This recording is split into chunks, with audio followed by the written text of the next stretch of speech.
12 dreams for the Red Queen under crown of stone. 8 voracious beasts born from 8 restless nights. 4 nails piercing the flesh of the sinner. 1 prayer for the summoned, called by this song. 'Tis perhaps the countdown to oblivion for the once proud city of London. 'Tis perchance her inhabitants' last dance alone to face death and pestilence. Confronted by the eerie and unknown, mortals became desperate for answers. A flock's flight makes for an omen, the falling of a star a dire presage. Turning to priests for interpretation when there was no reason to be found. When religion failed, men turned to science. I saw them build such vain cities, crafting machines made for endless war. New questions flourished as old answers withered. What is darkness but lurking sun? What is wall but enslaved stone? What is glass but tortured sand? What is song but a call to arms? What is hate but jilted love? What is life but death pending?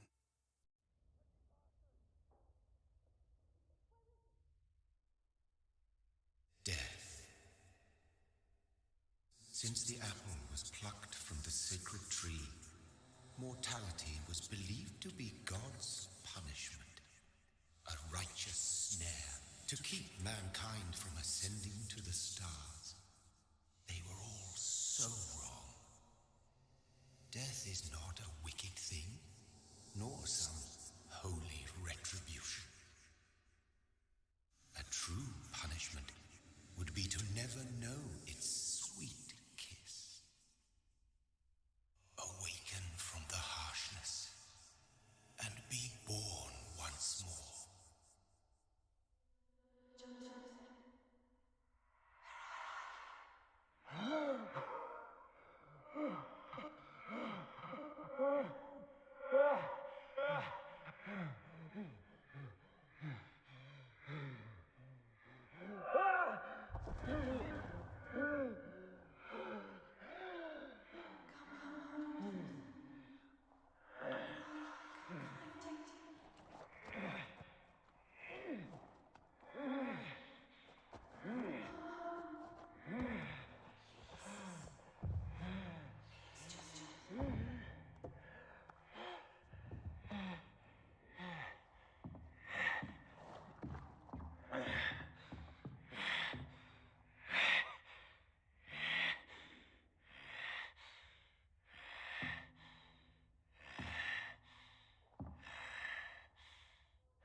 Thirsty.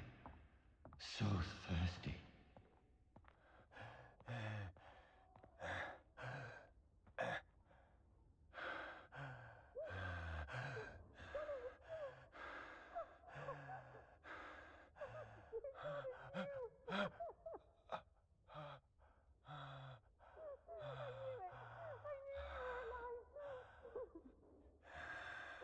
Everything will be fine again.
These patrols are after me. No, no, don't shoot. This is a nightmare. I need to get out of here. This can't be happening. My mother had a beautiful... No, please, stop. I mean you no harm.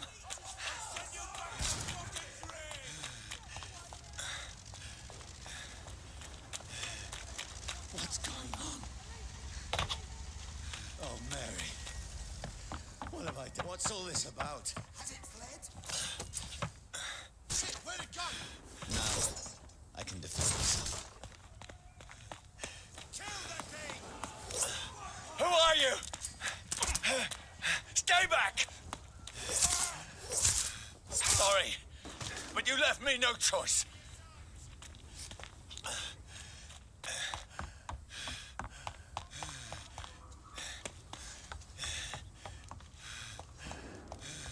Who are you? Stupid beast! Doesn't like fire, does it?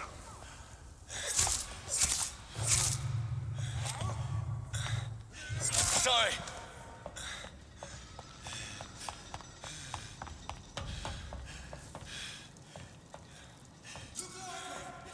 No, please, stop.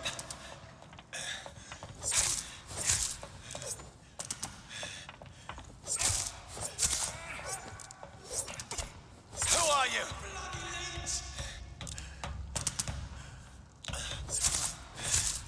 What do you want?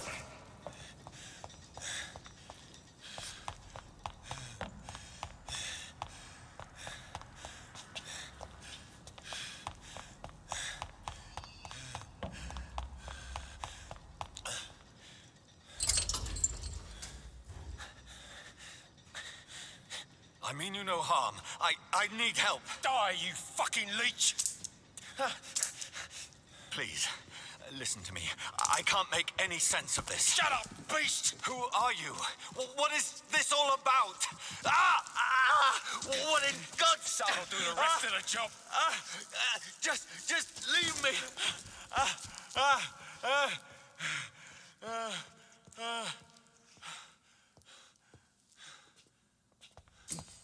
The sun.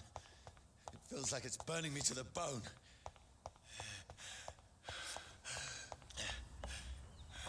I need to find somewhere to hide. Let me go!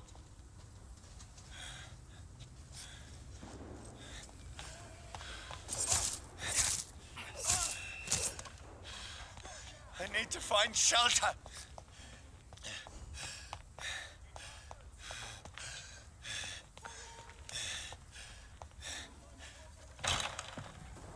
Is anybody there? What is this place?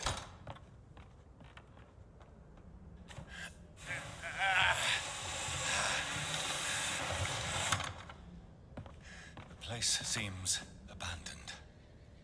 I should be safe enough here.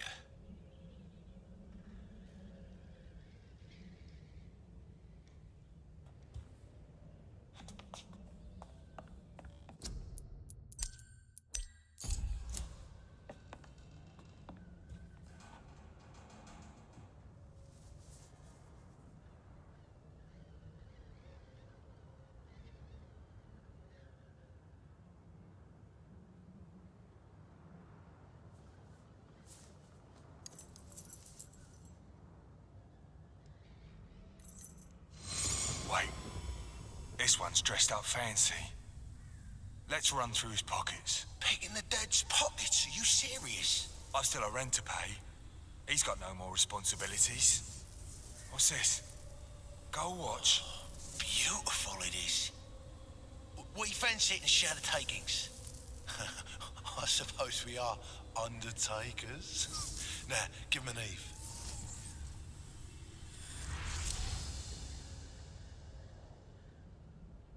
That's impossible.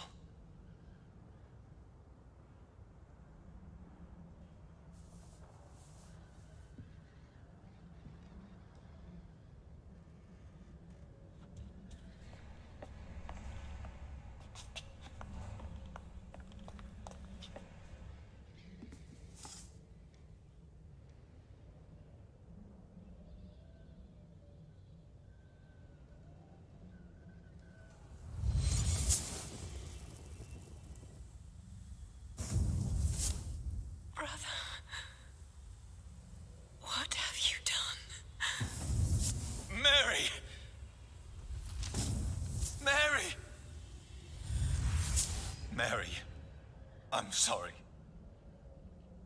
Whoever did this to us, I will find them.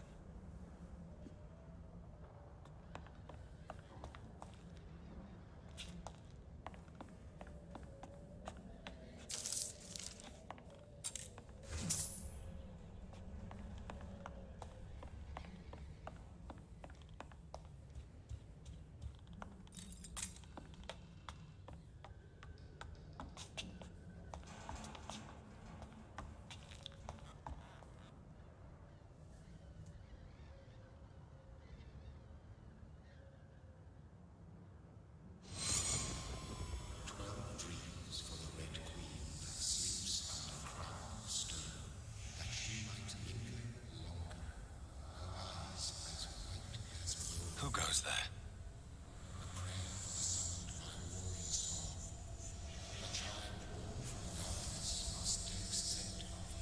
Who's there? Are you referring to me?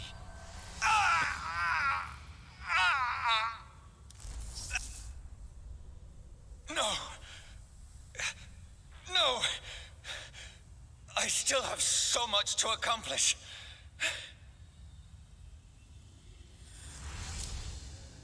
I still have so much left that needs doing.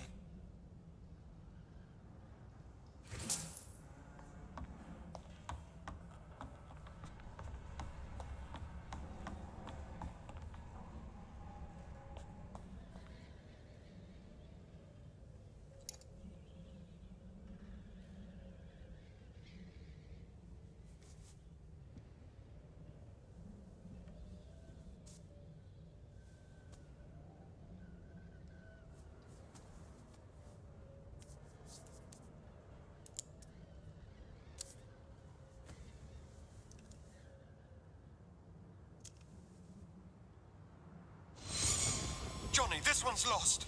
We need to leave. And now! No! There's time. I can save him. That's the enemy coming! The orders are to evacuate the hospital! Done. He'll live. And now what? We fight. Killing is a hell of a lot easier than healing.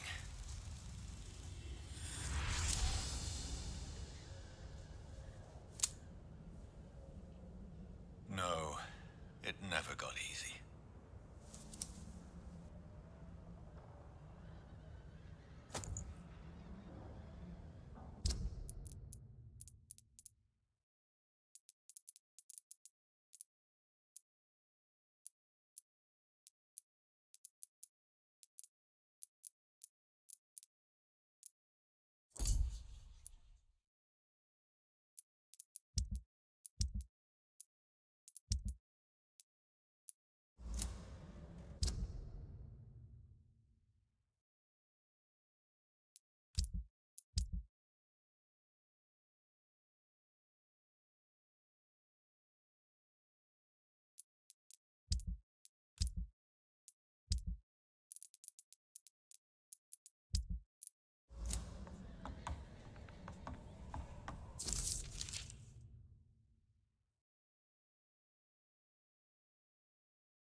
This makes no sense.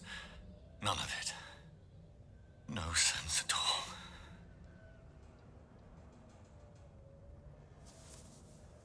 It's a nightmare. That's it.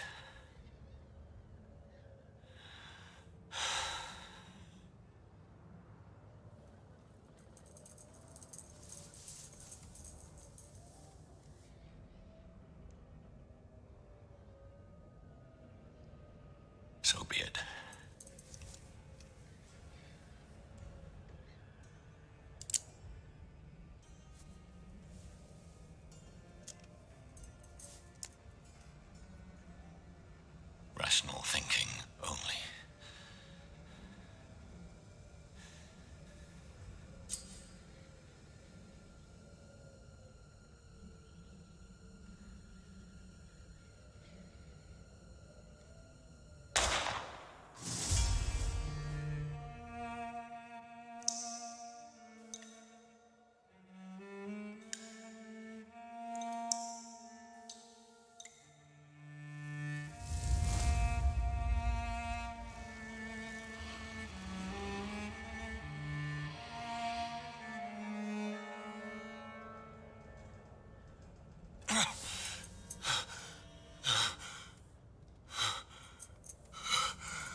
This is absolute madness. I've lost touch with the real.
Voice in my head.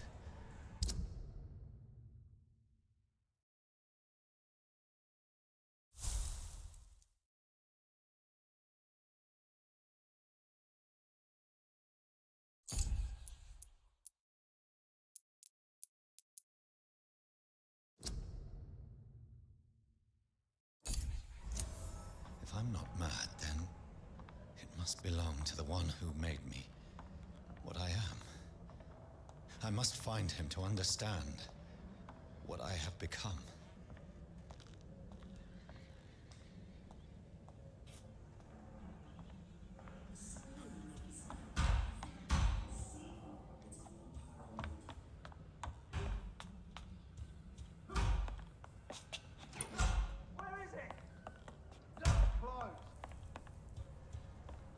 These people want me dead.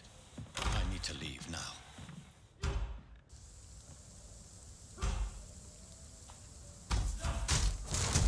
Here's the leech. Here!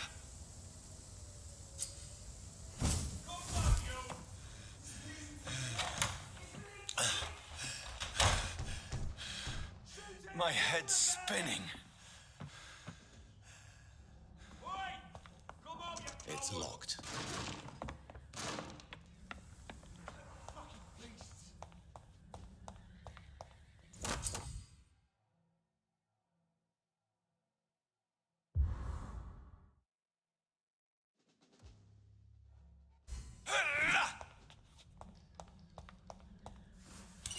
I'm still in Southwark.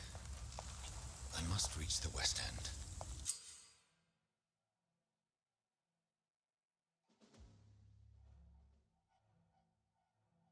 Die, vermin! Back home.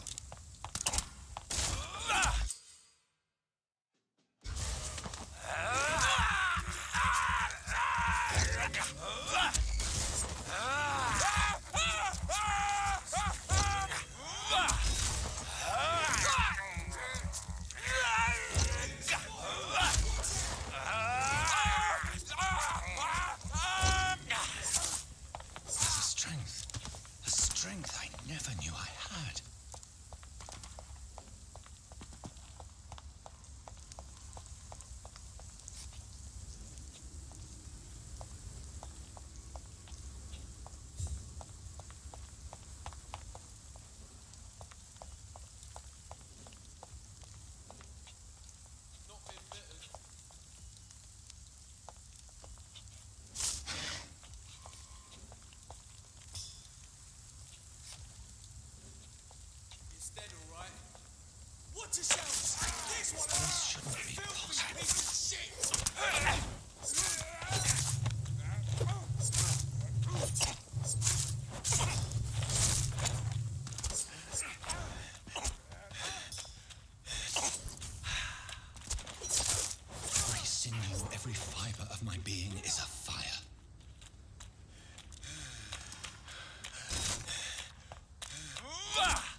This shouldn't be possible.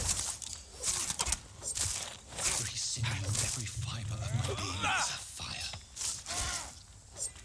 I feel like a child learning the limits of my body.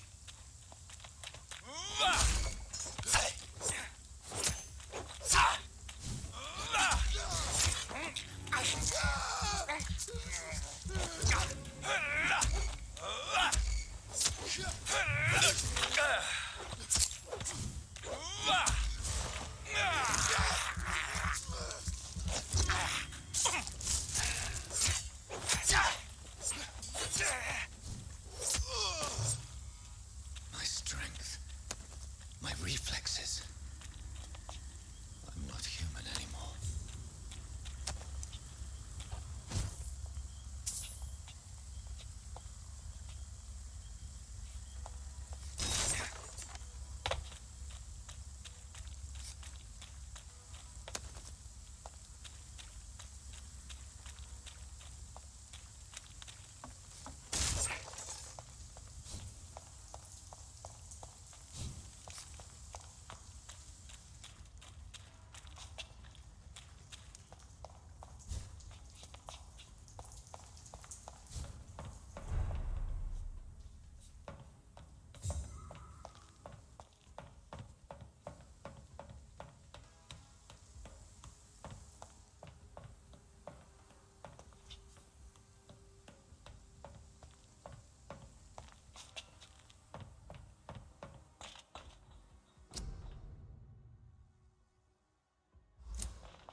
My poor sister.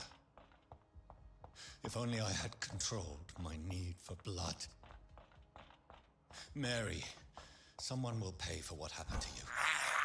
For what happened to us.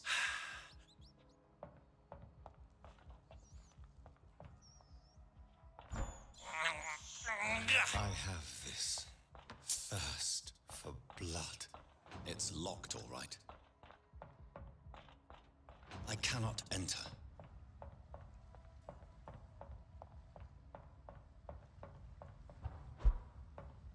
The dizziness from the jump. I can now control it.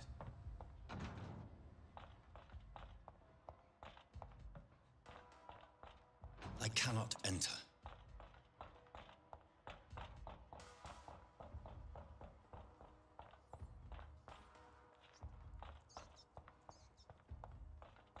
What will London have to say to me?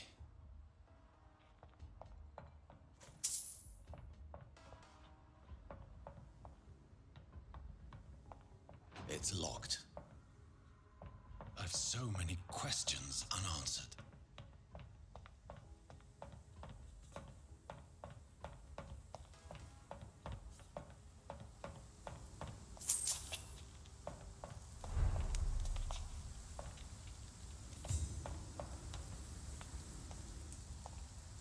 Another corpse.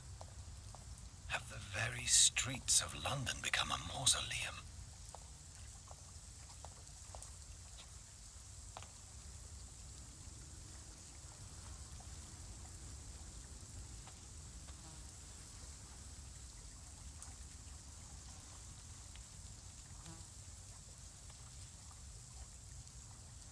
The man has been drained of all blood, but I can still smell the scent of it. I follow the scent's trail. Perhaps it will lead me to my assailant.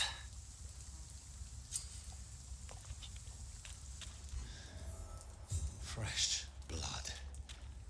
The smell is so strong.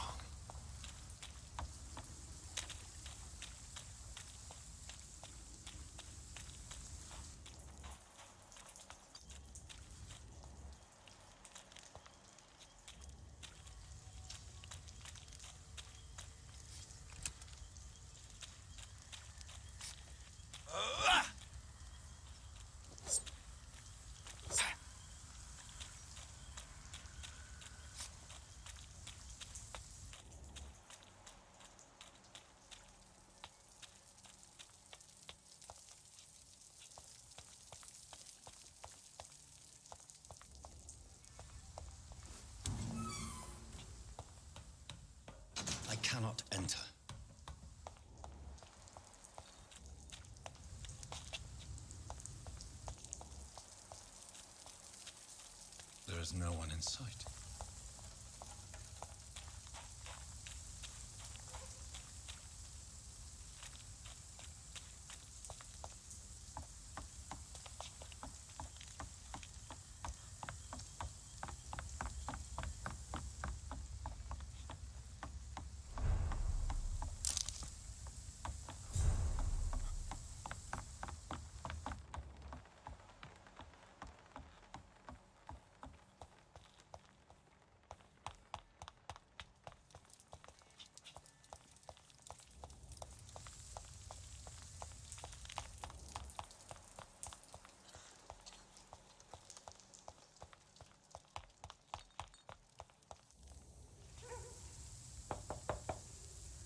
There's no one in. There's nobody here.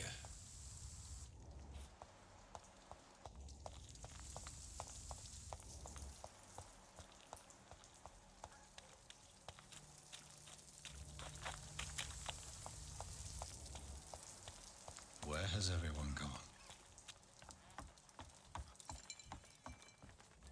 According to the blood patterns, that's where the victim was attacked. So that must be the killer's trail.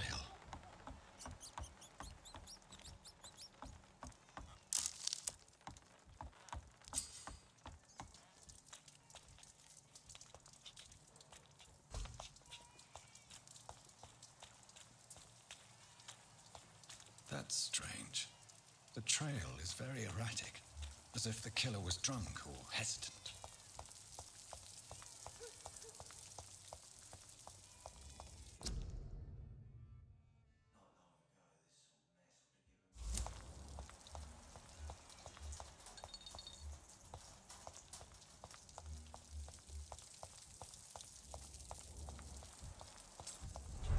At last, a little life. Whoever he may be, the killer recently entered this bar. Maybe some of the locals saw him. Good evening, sir. I wondered if I could ask for your help. Wow, you look like you need a drink. Yes. I apologize for my outfit. It's been a long night. Been there, seen that. Don't worry, things can only get worse.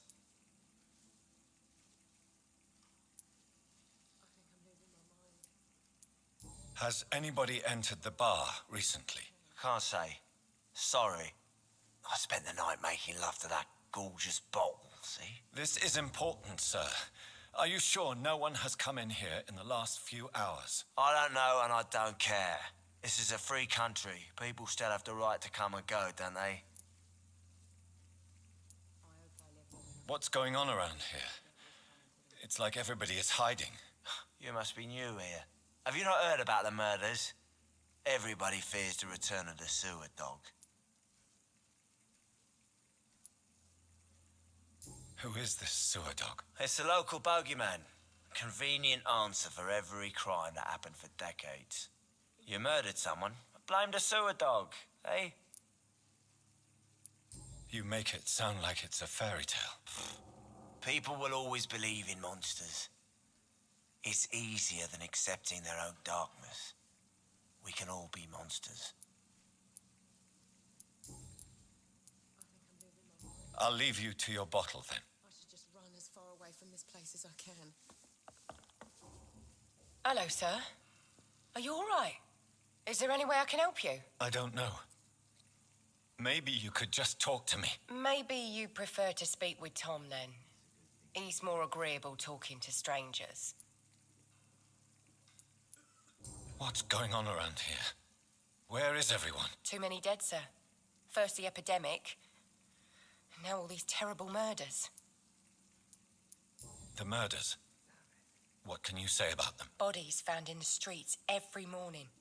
Drained of blood. It's just horrible. Some say the sewer dog is back. The sewer dog? What's that? No one knows. People have always disappeared around these parts. The ancients say it's the sewer dog coming out to feed. But now he's killing in the streets. What have you heard about the epidemic? There's a Spanish flu. Yeah. Killed so many last summer. Thought we'd seen the last of it. Dozens dying every week. Are the authorities doing anything? Nothing.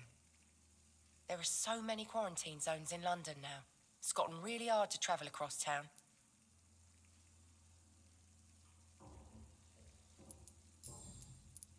What is this place? This is Tom's bar, a turquoise turtle. I'm the barmaid here, Sabrina, if you want to know.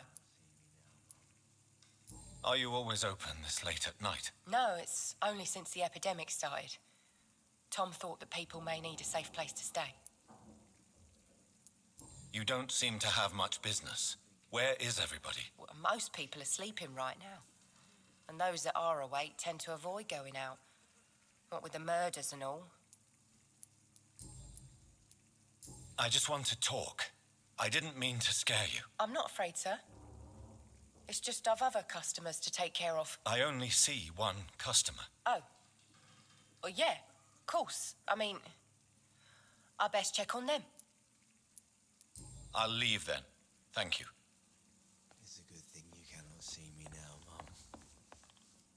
My God, sir, you look like Jonah's whale just spat you out of hell. Can I get you a drink? No, thank you. I'm not thirsty. Oh, grab a chair and get some rest. This is going to be another long night. Why is it going to be a long night? You must be new around here. Don't you know about the murders? Tell me more about these murders. Every morning for the last few weeks, bodies have been found. And those poor sods didn't die of flu. Do the police have any leads on a suspect? Even before the outbreak, coppers never came round here. We're on our own. People die in these parts all the time, and no one cares. Where am I? Where is this place? You're at my bar, sir, the Turquoise Turtle. The last ray of light in this dangerous part of town. Aren't you scared? Scared of what? All the bad shit happens out on the foggy streets. And I never go outside. So you're open all night? Yep. Figured people might need a place to rest in these dark times. I'm looking for someone who might have passed through here recently. Wondered if you might help. It's been quiet tonight. The only other person I've seen went straight up to his room. Thought it was kind of rude, actually. You mean he's still here? Well, yeah. He paid for the entire week. How long has he been here? He rented the room a few days ago and didn't say when he'd leave. Who is this man? What does he look like? Well, like a gentleman, I guess. Well-dressed, quite polite. A professor or something fancy like that. Always writing, reading notes. I need to meet this man. I have questions. Just climb the stairs and knock on the first door. I heard him open his window, so I guess he's still awake. And, Yes? no funny business. You hear me? This is a respectable establishment.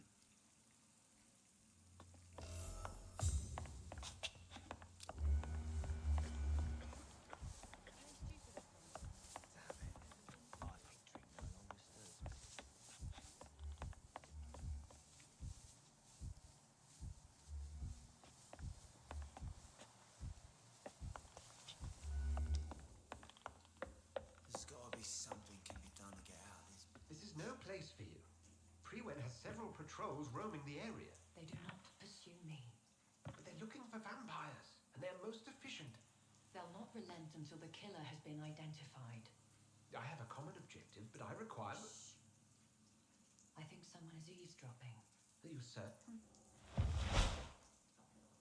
You might as well come in, whoever you are.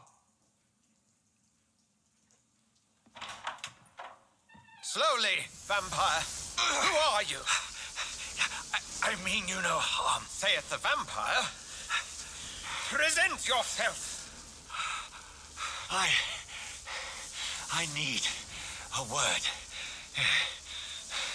with anyone.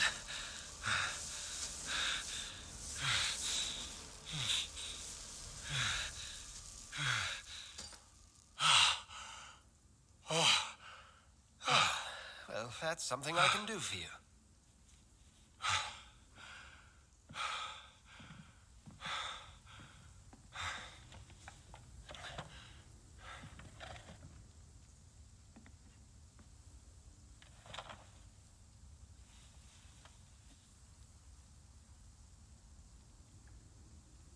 And who might you be?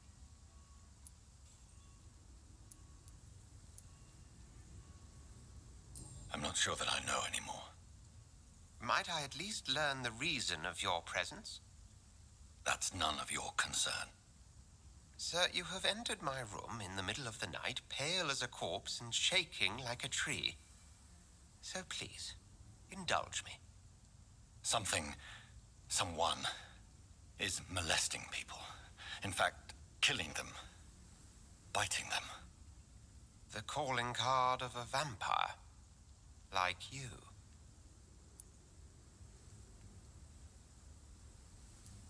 You seem the expert. How would that be? I have my secrets, as you have yours.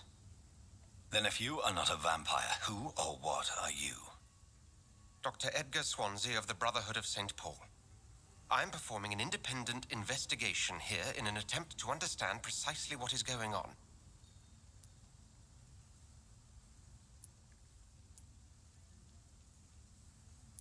What have you uncovered concerning the murders?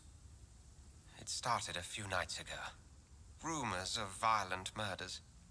The docs have always been, shall we say, somewhat unsavory. But this is different. How different? A vampire is at work here. Famished. Reckless. It must be brought to ground, and quickly.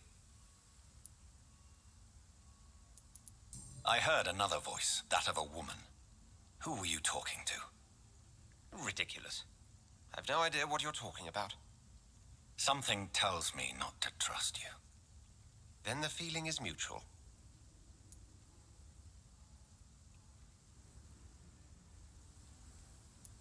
And what exactly is this Brotherhood? Sir, if the name is not familiar to you, then we shall discuss it another time. Then help me find the culprit. I may, if you'll first tell me why you opened this door. I followed a trail. The scent of blood from a recent victim. It led me here. You thought I was your aggressor. That explains a great deal. We are both chasing the same shadow.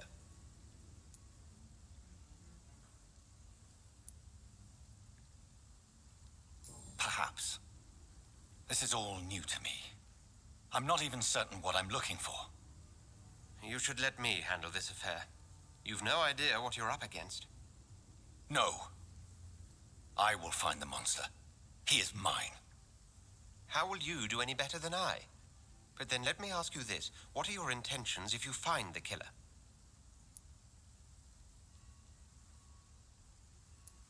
I don't know yet. Then I can only wish you good hunting. And pray we shall meet again.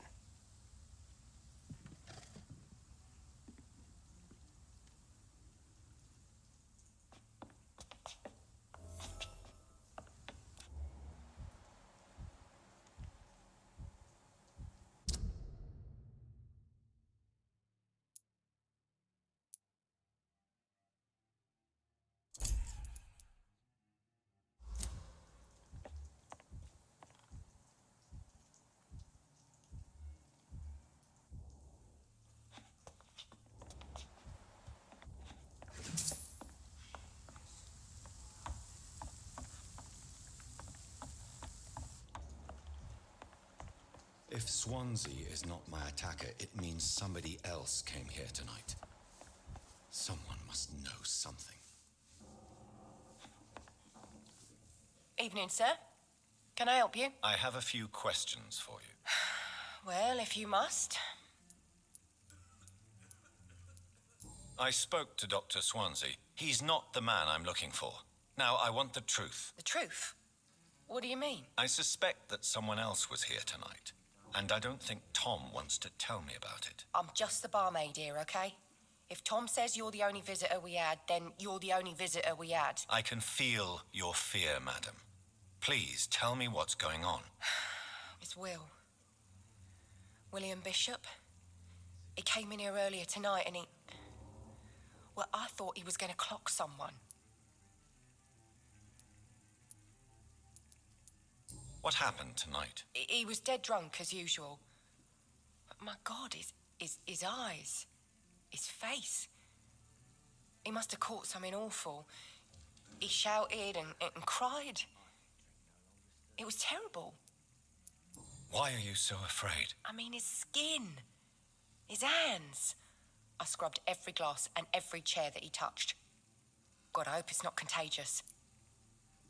Tell me about this William Bishop. Will was a sailor who worked at the canning factory before he lost that job. A nice bloke, really. He's never been violent. Until tonight. Why keep it a secret? Why not tell me about it? Tom's nothing if not loyal. After Will lost his job, he offered him one ear. They used to be good mates. But recently, well...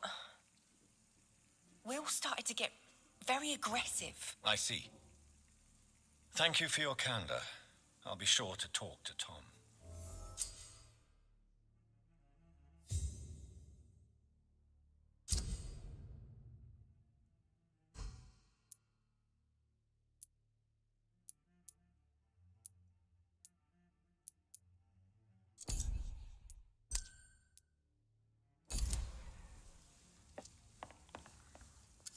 Hello, sir. May I disturb you again? And you're still ugly as sin. I'll leave you Welcome back. I can't... Hey, I told you, you were the only other stranger I've had. Tom, talk to me about the visit from your old friend, William. Yes, Will came by tonight, but he's not my friend anymore. Why lie to me if he is not your friend? I didn't lie. I said you were my only unannounced customer, and that's the truth. Who is he? William. Just an old sailor who loves his gin too much. He worked for years at the canning factory before it closed. Is he dangerous? Yeah. Like many drunks, he's all bark and no bite. He can barely stand up most of the time. How was he tonight? Was he different? Sicker than usual, perhaps. He whined and mumbled about how mean people were to him and how he'd like to talk to me outside, and then he left when I refused. I need to find him. It's a matter of urgency.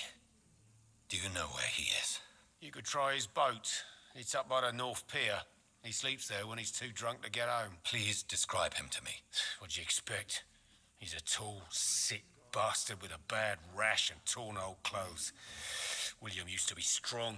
Now he's a mess. Thank you, Tom. If you see him, tell him I don't want him back here unless he cleans up his act, okay? I think I'm losing my mind. I should just run as far away from this place as I can.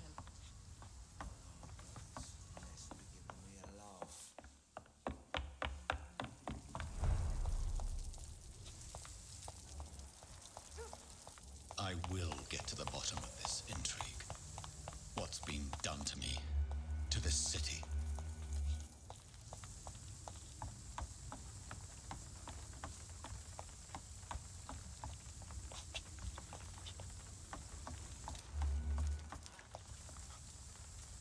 The body is still warm. This man has just been drained of blood. This man was armed. He tried to defend himself. What's this? Some sort of note. This corpse has been dried of its blood, just like the previous victim. Blood and empty gin bottles. This Bishop fellow is something of a heavy drinker. There are blood splats on the other side of the canal. I must reach that barge.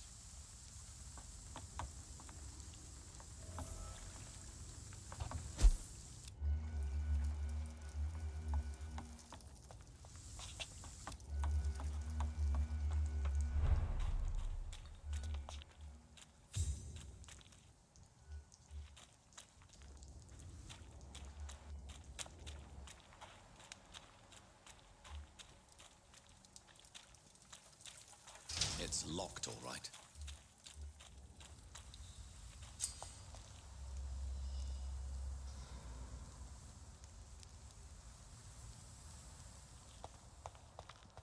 Over there!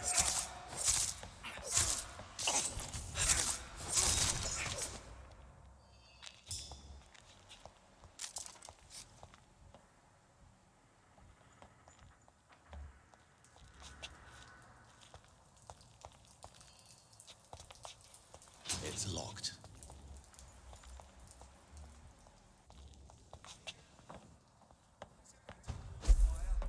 Shut that foolish mouth.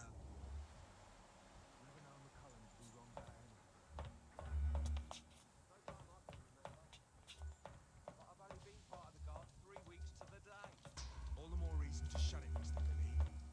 If the man says a bloodsucker's dug in here, you've got one job, and that's to find him. Best run on the road, sir. It's fair enough, Tom. But why do they hide where it's so damn cold?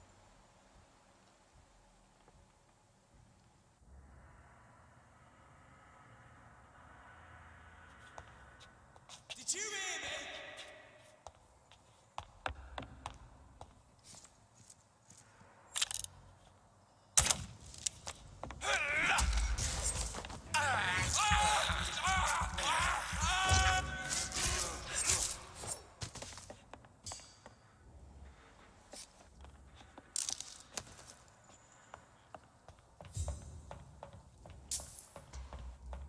I cannot enter.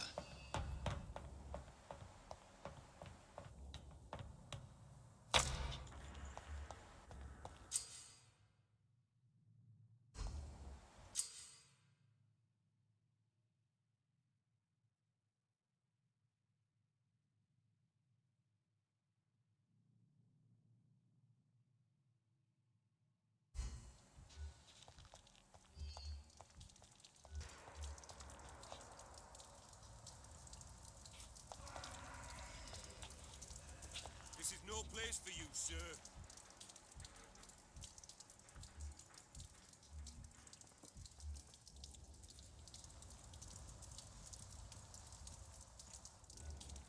I'm cold. There's nothing here. Let's head back to a warm fire. Shut that foolish mouth of yours. You ever know him? This one!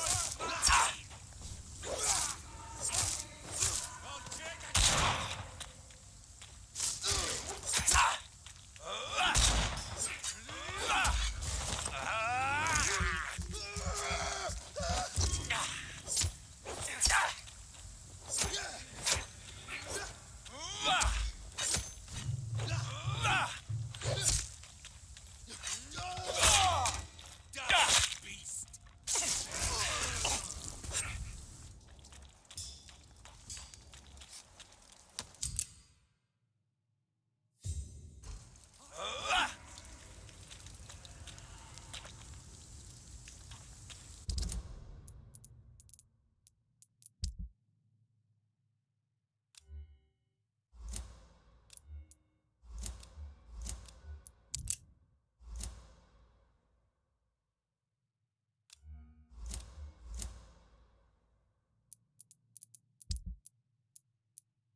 Last warning, sir.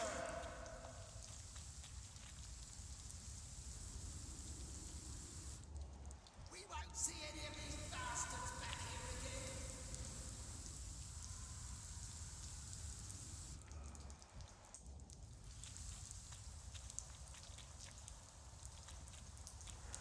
Sir, step away.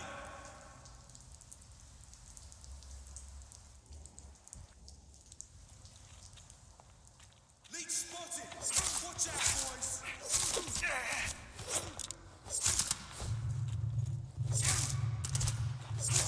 He's done for.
locked, all right. Over there! Spotted! Watch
Fresh blood. The whole building reeks of it. The scent is so strong it makes me dizzy.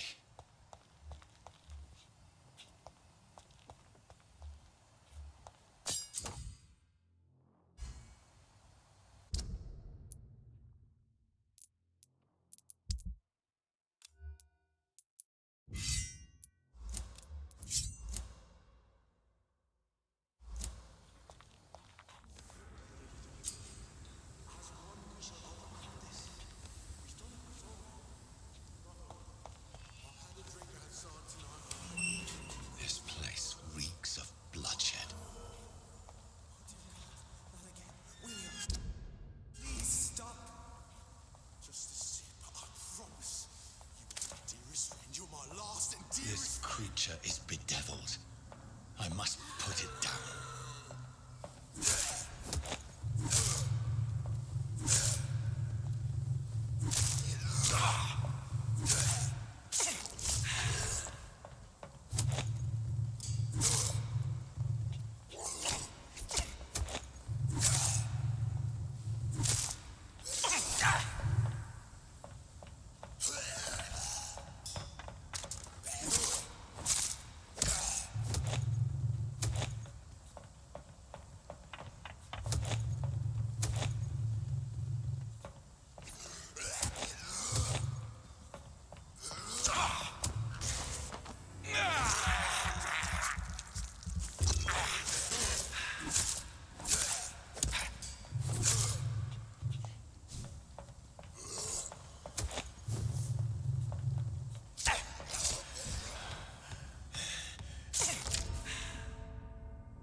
This is despicable.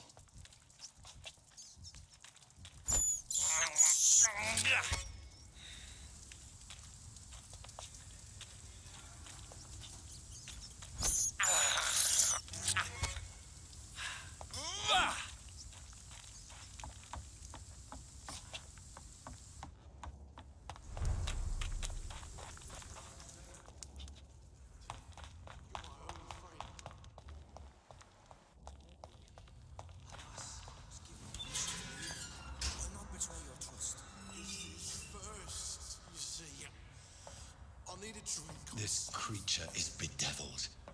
I must put it down.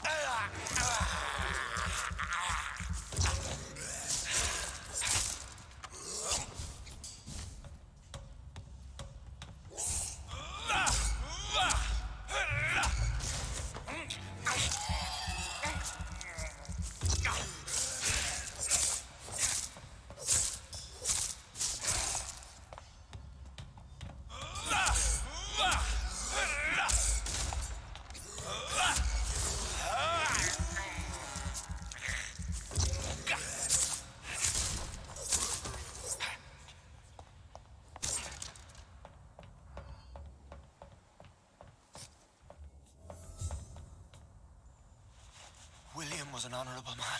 I could have saved him. Mr. Hampton, are you in there? I knew him well, another lost soul, a kindred spirit. Sir, listen to the sound of my voice. I'm a doctor. You're suffering from shock. I must return to my flock. They'll stray without me.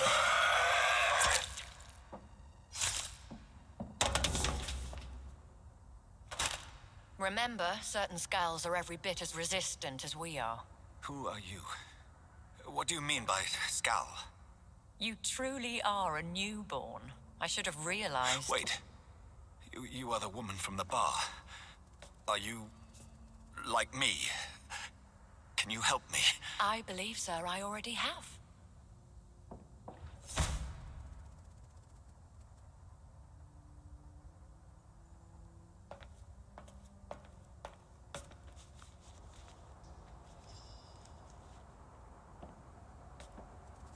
By George and the Saints, you've solved the mystery of these terrible murders.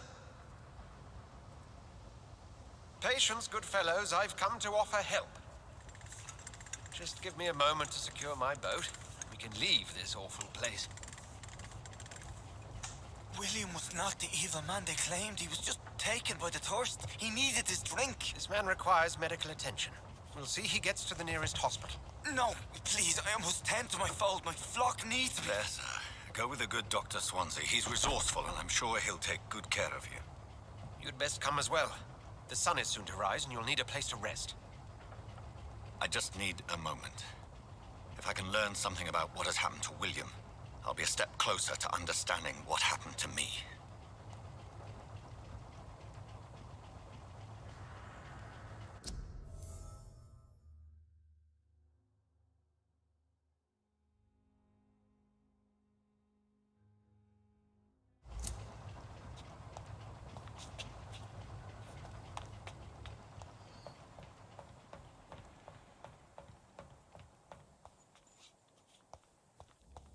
I cannot enter.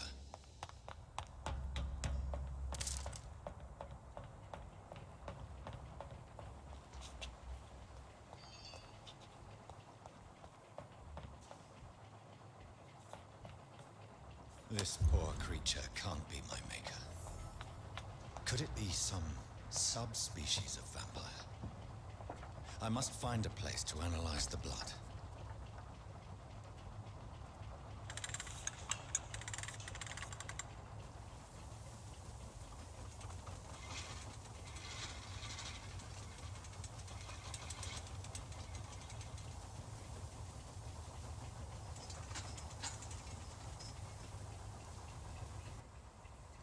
Where are we headed?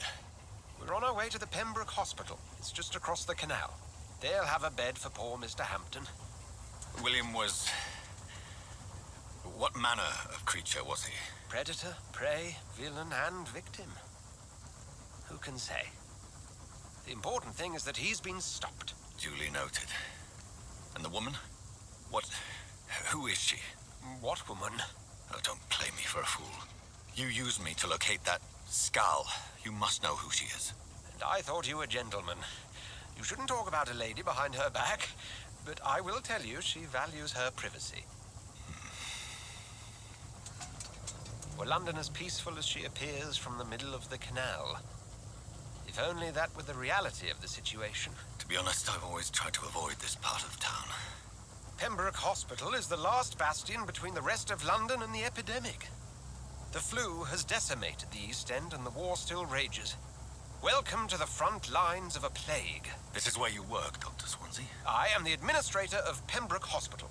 I thought you were here in service of your mysterious order, the Brotherhood of... Of St. Paul's Stole, yes. But first and foremost, I'm a man of science. A physician, like yourself, Dr. Reed. How do you know who I am? No need for modesty. You are Dr. Jonathan Reed, a surgeon of some caliber and renown, if I'm not mistaken. You are correct, sir. I knew it. I had my suspicions. But when you took the blood sample from the corpse of poor William, I was certain. Dr. Reed. Marvelous. Have we met? I attended 3 of your seminars before the war. I have the utmost admiration for your research. And what a turn of fate. England's most esteemed blood specialist returns to London a vampire. That word, again, from a so-called man of science. I understand. Traditionally, the role of science is to refute myth, but when myth walks among us, the Brotherhood of St. Paul has dedicated its purpose to their study. There's so much for you to learn. Of that, you are right. Well, then let me be blunt. Join my staff at Pembroke Hospital. As a physician. I suspect you'll not find a better post of employment to contemplate your predicament. This is sudden. I was returning home to see my sickly mother. But alas, that was before contracting this... affliction. Dr. Reed, take a moment to consider. The post would be for the night shift, providing a good explanation for your absence during daylight hours. You'll be adequately reimbursed and have a place to hide. I even had the forethought to bring some clean clothes. So, what do you say? It seems I have little choice, but yours is a generous offer, so I thank you. Brilliant! Oh, Jonathan, this is one for the book, and the beginning of a beautiful friendship.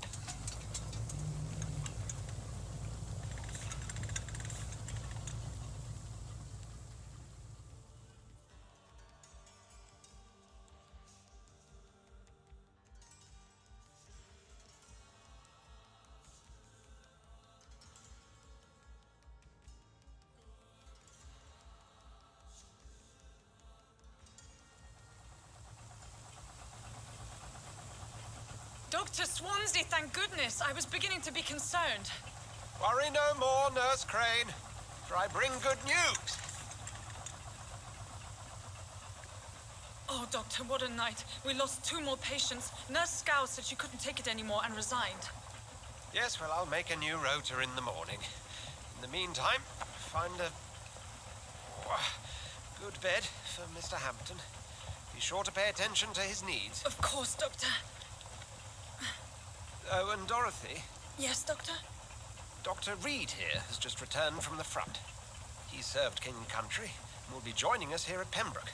We're very lucky to have gained a surgeon of his talent, and one so experienced in blood transfusions. That is good news indeed, Doctor. Oh, yes.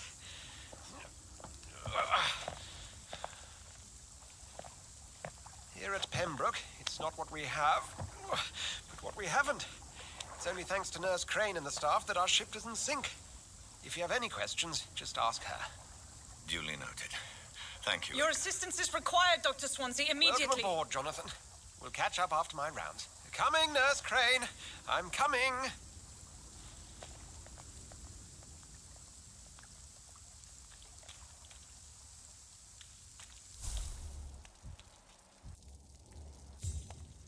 It's okay, Jonathan. I'll see you later. You can do better than that. It's my turn.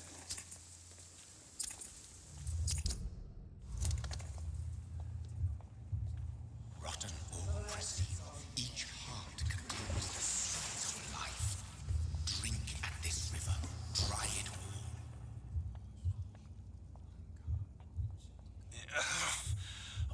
Come on, you bastard. I won't bite. Sir, please. You've lost too much blood. Calm yourself. You think I didn't notice? Stop your staring and get me to an hospital, you arse!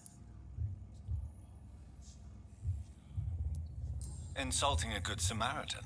Not exactly the way to get rescued. All right, sorry. I am in pain here. Me guts are spilling out onto the street and you're yabbering on. Yes. That's a very nasty wound you've got there. Take my word, I am a doctor. Dr. Jonathan Reed. Name's Clay Cox. I'd appreciate you helping me to a better place, Doc. Follow me, Mr. Cox. Let me assist you to that better place.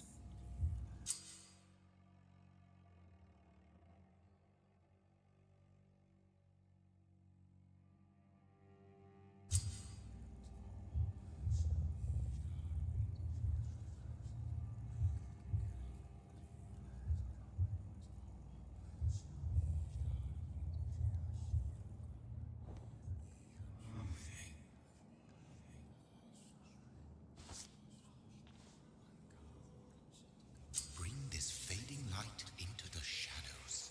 Dance with him the dance of life and death.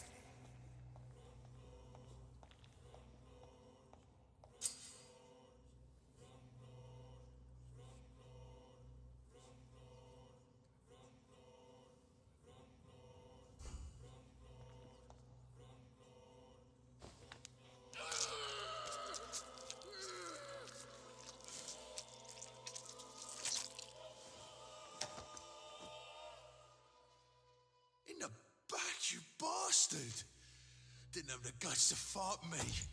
Fuck you. I'll kill you. I'll kill you.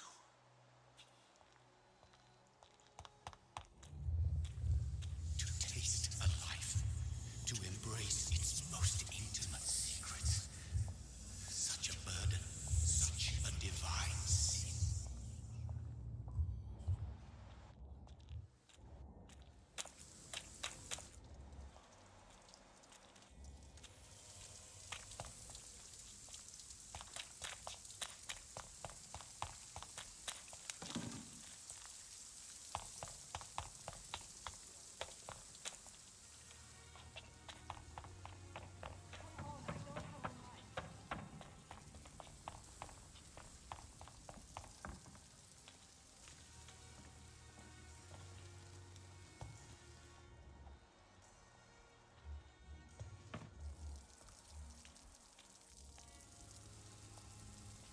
Good evening, sir. So it is true. The famous Dr. Reed has joined us. I can't think of any better news during these terrible times. Do we know each other? Actually, yes. We met once before at the Rockefeller University in New York. Dr. Tippett, yes, I remember. I was assisting Professor Carell in his research about coronary bypasses. He had nothing but praise for you. He was also very confident about your future. And look at you now. Eminent surgeon and blood transfusion specialist.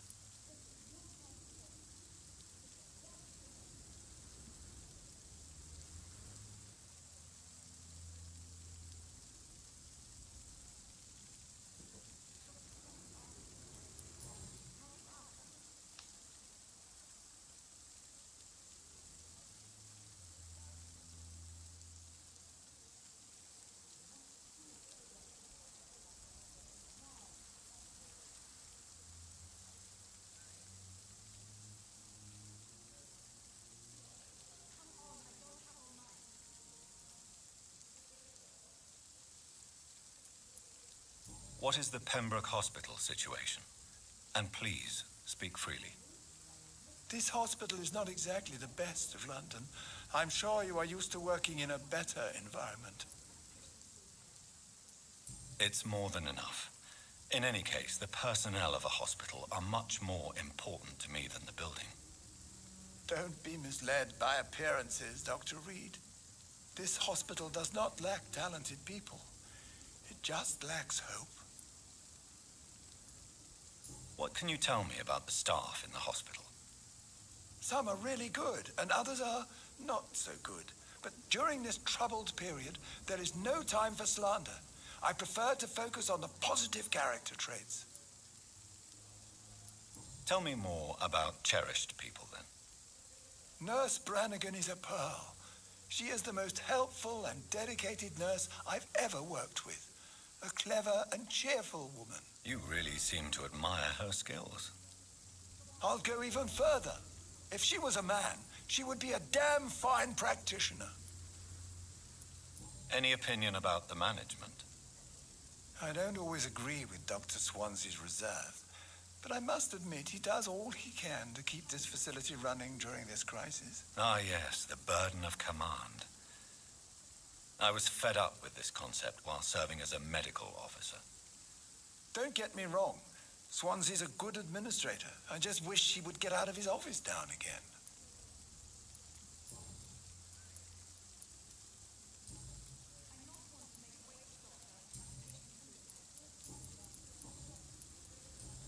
Goodbye, Dr. Tippett.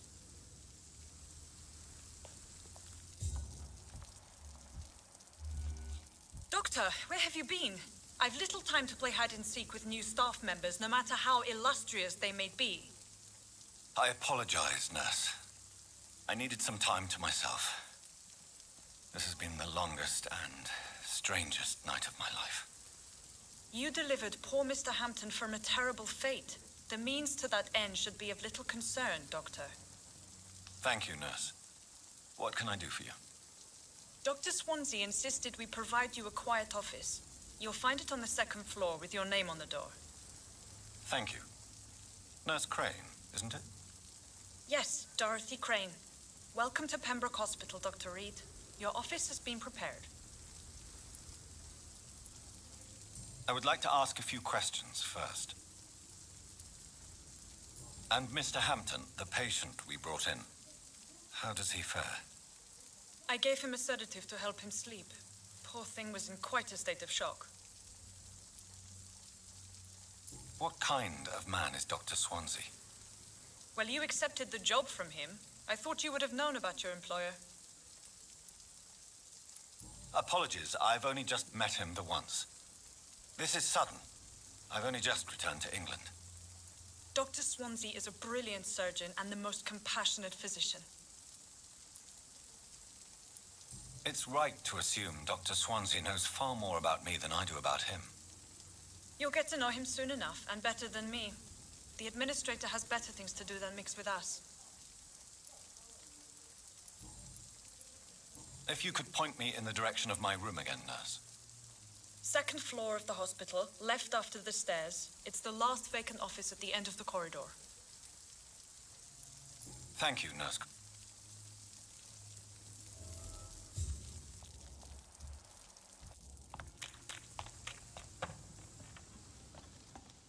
Good evening, nurse. I'm Dr. Jonathan Reed, the new surgeon here at the Pembroke. Dr. Swansea has already told us about you, sir. I'm Nurse Gwyneth Brannigan.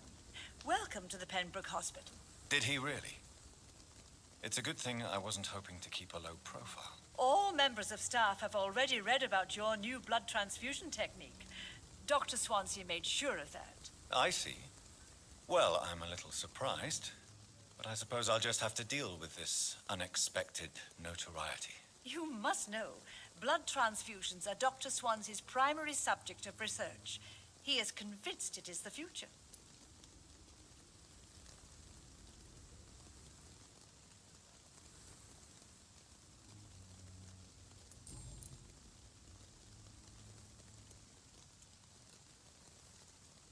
How are things here? Not good, to say the least. We're struggling against an invisible enemy, more lethal than any bullet from a gun. It's hard, Doctor. An invisible enemy? Quite a poetic term for a disease, especially from a nurse. Sorry, Doctor. These last few weeks have been exhausting. We could all do with a good night's sleep. Do you think this hospital can survive the epidemic? We are all volunteers here, and we're trying to hold fast, but how do we beat an invisible killer? Some nurses have already resigned. I'm not familiar with all the staff yet. Perhaps you could help me. Brilliant professionals, most of them. Dr. Swansea has a gift for recruiting talent. Most of them. Is there a problem I should know about, nurse? It would be inappropriate for me to speak ill of a colleague. Is there anyone that stands out? Well, I have never met someone as dedicated as Dr. Tippett's. He should be a standard for us all here. If only he were younger. Why should his age be a problem? I guess it's fair to say he's always pushing himself to the limits. He just doesn't know when to stop and get some rest. Nurse Brannigan, if you do know something, please tell me. Anything you say will be held in confidence. No. I may disagree with some conduct, but in the end, everybody is doing their best.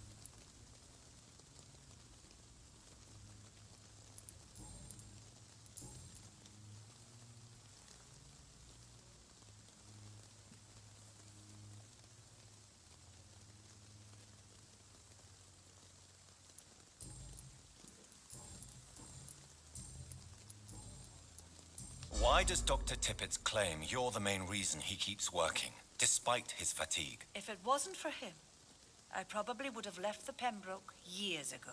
Dr. Tippett does not think of you as just a nurse anymore, does he? If you're suggesting he's not taking my gender into consideration when it comes to medical practice and knowledge, I really hope he doesn't.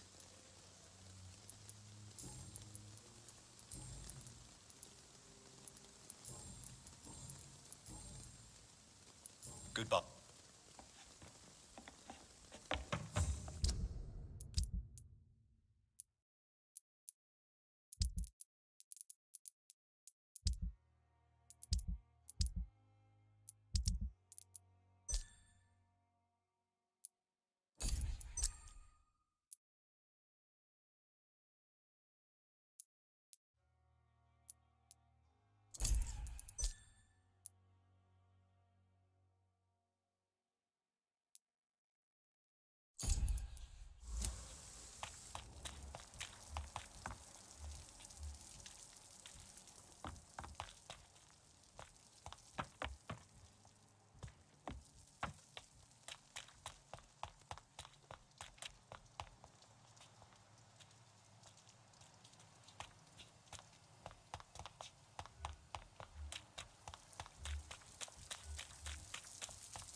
Good evening, sir. I'm Dr. Jonathan Reed. I'm new here. I've already heard about you, Dr. Reed. I'm Milton Hooks, the ambulance driver for this shithole of a hospital. That's quite a blunt introduction, Mr. Hooks. You can call me Milton. I like to speak my mind, Dr. Reed. Perk of the job. Don't judge me, and I won't judge you. I'm not sure I understand what you're talking about. Well, I'm no doctor, but I'm pretty sure a gun can't be used as a surgical instrument. You have a keen eye. I learned to shoot during the war and have carried one ever since. Old habits die hard. No need to explain, Dr. Reed. And if you ever need a better gun, remember, I may have something for you.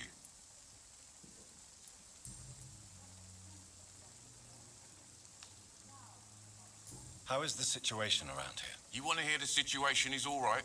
It's fucking awful. We lack everything, and it's getting worse every day. Are you really smuggling weapons through the hospital? And why not? I've already been attacked by patients, you know. And by gang members willing to steal my money. But you're not defending yourself. You're selling guns to civilians. You keep people alive your own way, Doctor. I offer them another way to protect their health. So what do you do exactly in this hospital? Apart from smuggling guns, I mean. I've been an ambulance driver since... too long, I guess. I'll bring sick people here night and day. It's a dirty job, but I get it done. Most of the time. Since you're on the front line, how is the sanitary situation in this vicinity? It's a complete disaster. It's even getting dangerous to enter some streets or buildings. Even the locals attack you.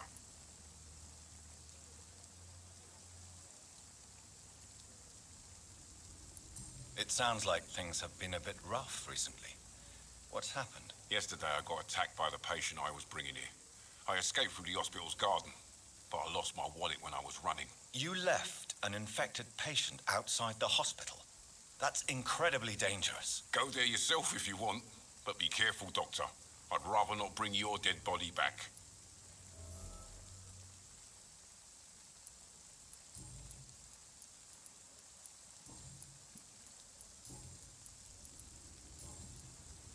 I'd like to... Wise choice.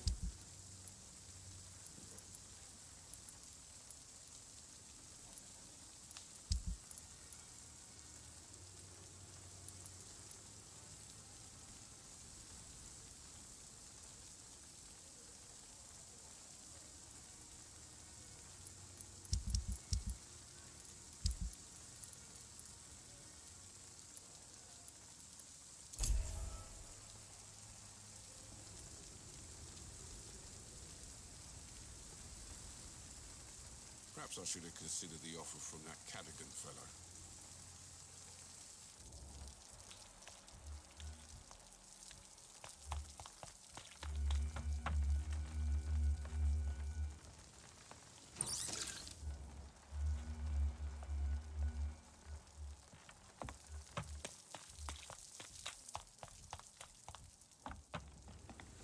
Good evening. Good evening.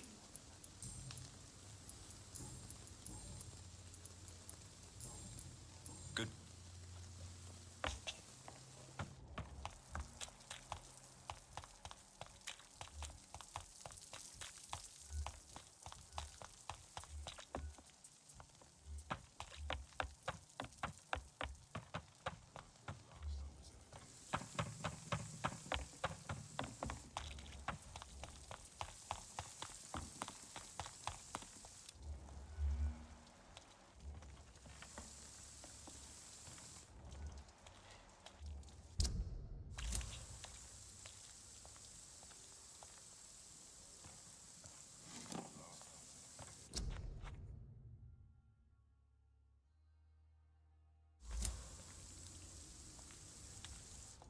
Dr. Swansea is right.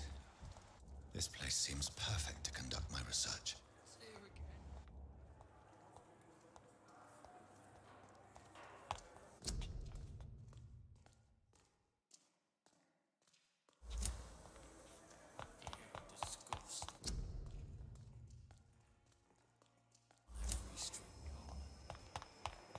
Daily routine.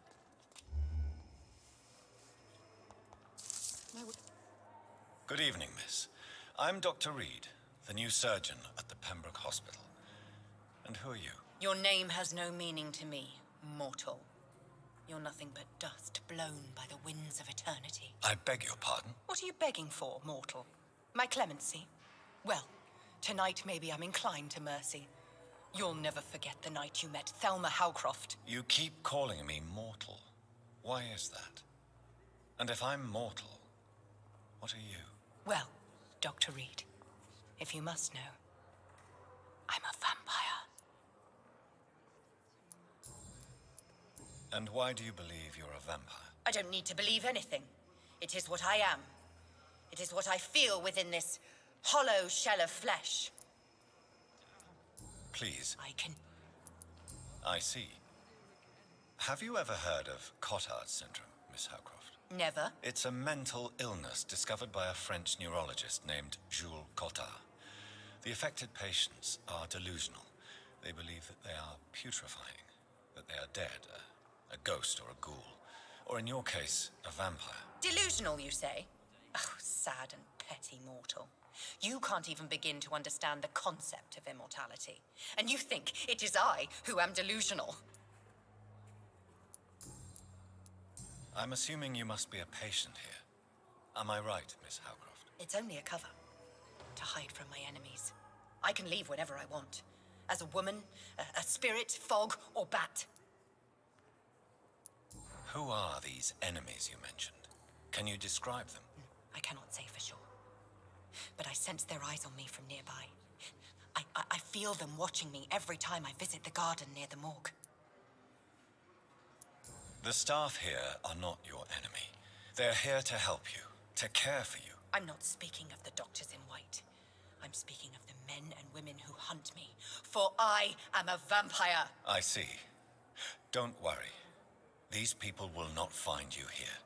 I'll personally make sure they leave you alone. Thank you, mortal, but do not interfere with them, for you are no match for those that hunt me.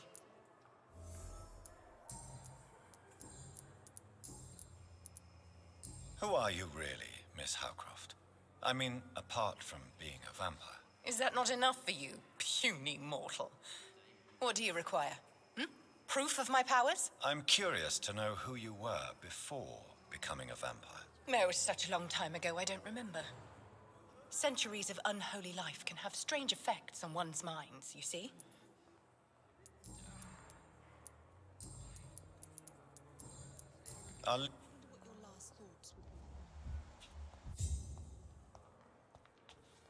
Good evening, sir. Can I help you? Unless you're here to fix my face. No.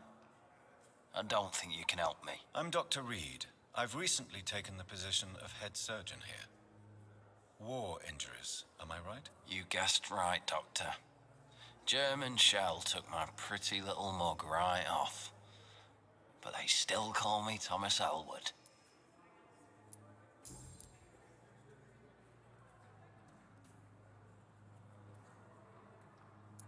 How is your stay with us, Mr. Elwood? Oh, it's bliss. I just escaped death in the trenches to be surrounded again by the moans of the dying. Can I ask you precisely why you're a patient here? It's the pain, sir. The drugs don't work. It just hurts under the scars, if you get my drift.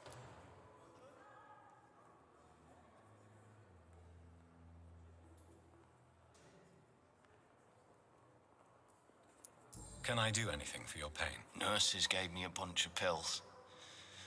No effect. Told you. It's like the flames are under my skin, burning away. Who is treating you? Is someone in particular looking after your case? Nobody since the old and tired doctor spoke to me. Started to think I was forgotten about. Wouldn't blame you. You don't seem worried by that. My face hurts so much more when I smile or cry. I've learned it's easier not to speak. But be assured I'm smiling inside.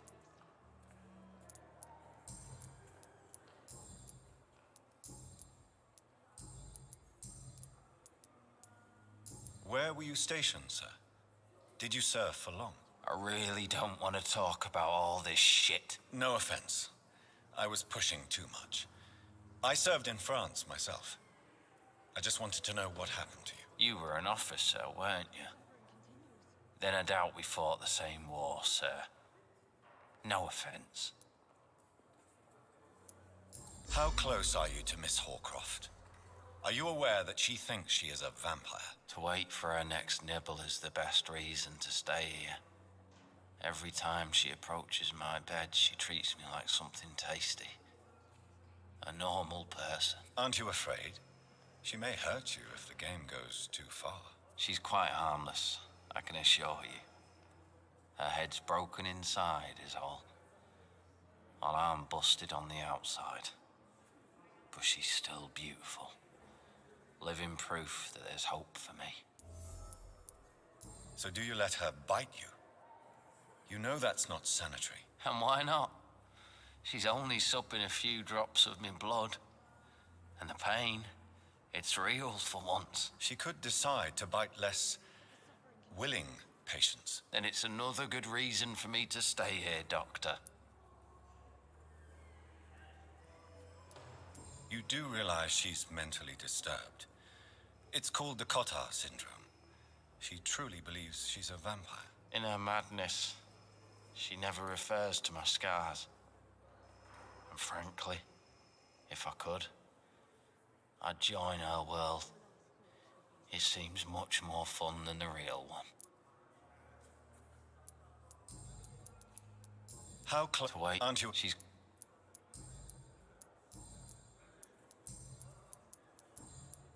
Goodbye for now, Mr. Elwood.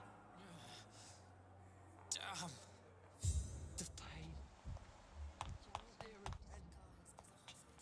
Good evening, Mr. Hampton. How do you feel? Dr. Reed, is it?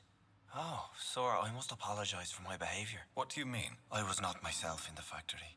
Fear and exhaustion made me say awful things to you, I'm afraid. You remained perfectly nice and polite. A little delirious, perhaps. But who wouldn't be after enduring an abduction? Thank you, Doctor. That's a relief. Now all I need to do is rest and return to my flock. How did you end up in William Bishop's den? I had received alarming news about his recent behavior. I went to his place and he refused to let me go. Why did he abduct you? William was an alcoholic. His addiction suddenly changed to blood. I don't know why. Just like a patient I met here. This Miss Hawcroft. You dared to enter this awful place alone. You're a hero, Mr. Hampton. Or a fool. I'm just a man trying to help his friends, Dr. Reed. William Bishop was a conflicted soul, searching for light. Do you know Tom Watts, the bartender from the Turtle? I met him before I found you in the canning factory. Tom? Yes, of course. Always the helping hand, good old Tom. Without men like him, corruption and despair would have wiped out the East End long ago.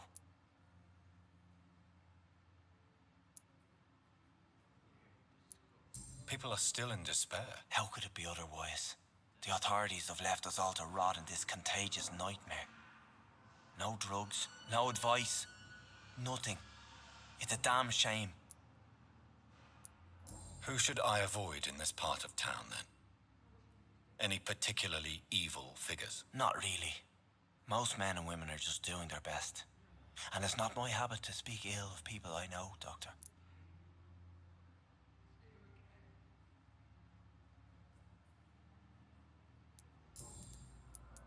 What is the general situation in the East End docks? The situation has always been tough, with a lot of tensions between the gangs and the dockers' trade union. The Wet Boot Boys are very nervous since they lost their leader.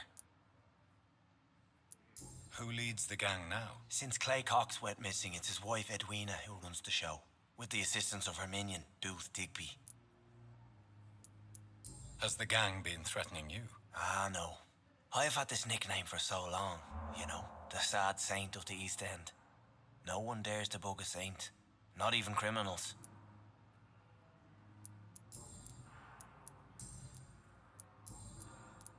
What do you do for a living, Mr. Hampton?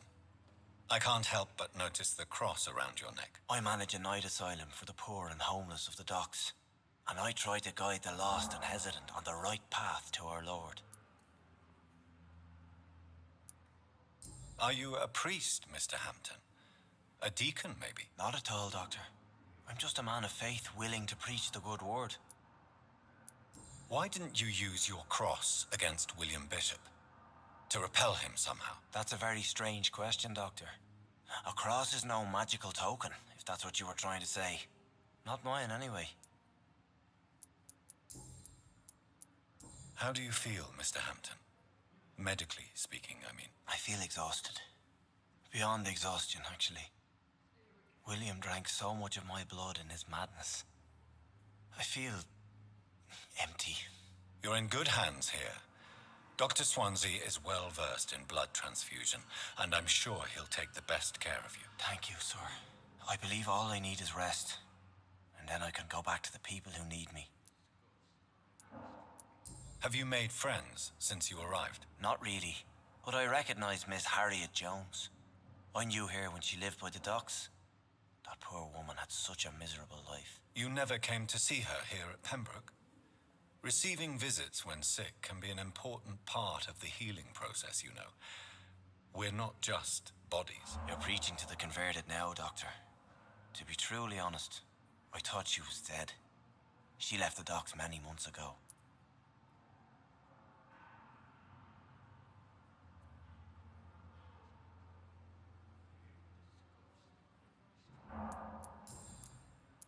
Goodbye.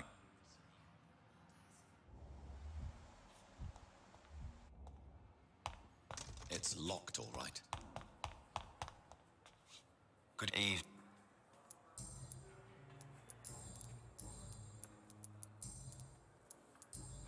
Fear and disgust on every street corner. The daily Good routine. Tell me, Thelma, why do you feel so attached to Mr. Elwood? Why him? I'm not sure, Doctor. I think we have a bond of some sort. We've both suffered so much. He's the only mortal I find interesting. Do you plan to make him a vampire too? Of course not. How could I inflict my curse on anybody else? I'm not that cruel, Doctor. Would you say you and Mr. Elwood are romantically involved? No. No, Thomas is a delicate soul. Even though he disguises it. But I am not the woman he needs. No, for I am a vampire, Doctor.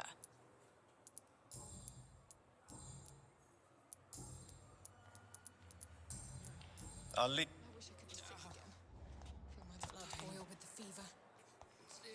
Good evening, nurse. Good evening, Doctor. I don't think we've been introduced yet. My name is Pippa Hawkins. And I'm Dr. Jonathan Reed. Dr. Swansea has recently offered me a position in this hospital. Well, it's a euphemism that your help will be appreciated, Doctor. How would you describe the situation at the Pembroke Hospital? It's serious. The flu is wreaking havoc amongst the staff and patients. We are running out of everything. You must get a hold of yourself, nurse. Sorry, I'm exhausted. No one has any idea when this epidemic will be over.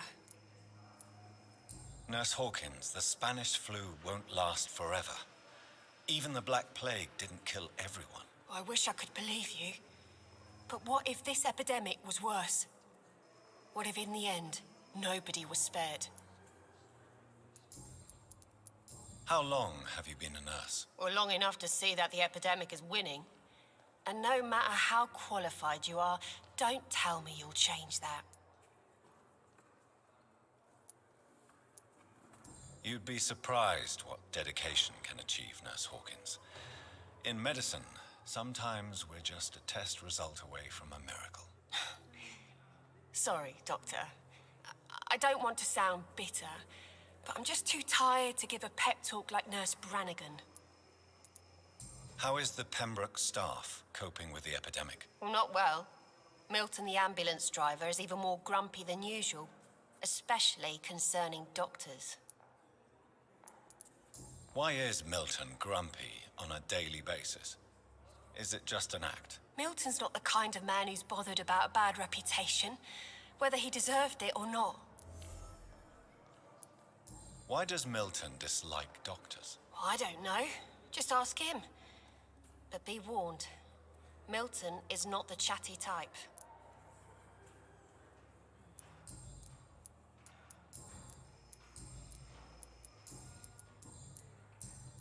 Goodbye.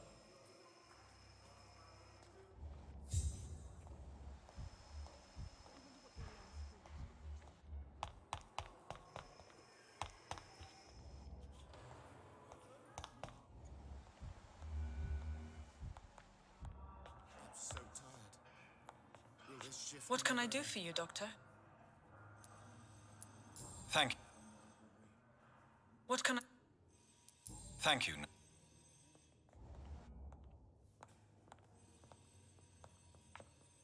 Good evening, Doctor. I believe we're going to be working together. Dr. Reed.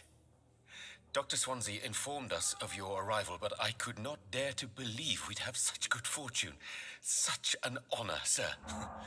Thank you. And you are? I am Thoreau Strickland, Dr. Thoreau Strickland. I'm a great admirer of your work, Dr. Reed. Please, could you tell me something about yourself? I'm a great admirer of your work concerning blood transfusion, Dr. Reed. I run my own experiments. I'm convinced it's the future. What made you choose to be a doctor? I'm not ashamed to admit you and your work have inspired me. I am honored to have the opportunity to work by your side. It's always a pleasure to share scientific and medical knowledge with someone eager to learn. I'll be glad to help you if I can. This epidemic may be the century's most terrible disaster, but I'm convinced that we, as doctors, are the only ones able to defeat it. I based my technique on my mentor's research. He helped me perfect my method. What is yours? I'd rather not talk about it. For now, it's just theories and first approach. My process is purely experimental and unsuccessful. As long as you're cautious and methodical, you may remain empty-handed, but you won't fail. You're not the first one to warn me, but I am convinced knowledge is the main weapon against the ravages of this epidemic.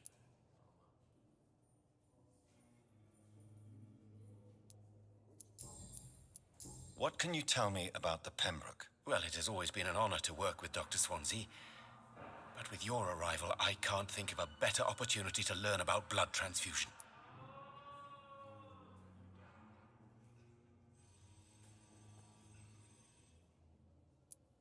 You seem quite optimistic. It's a rare and precious attitude in these difficult times. I'm convinced that this epidemic is a test of endurance and dedication for us men of science. Questions remain about our capacity to resolve the situation. True.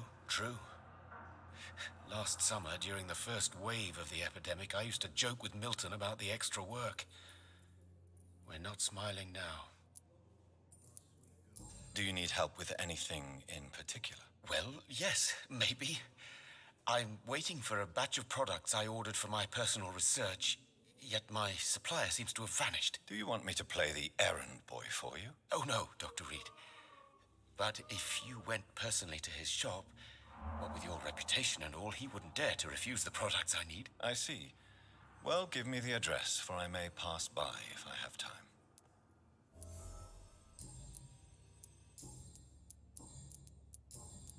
Goodbye.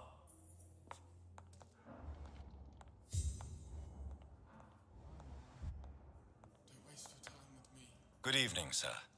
I'm Dr. Reed. May I help you? I don't know if a third opinion is needed.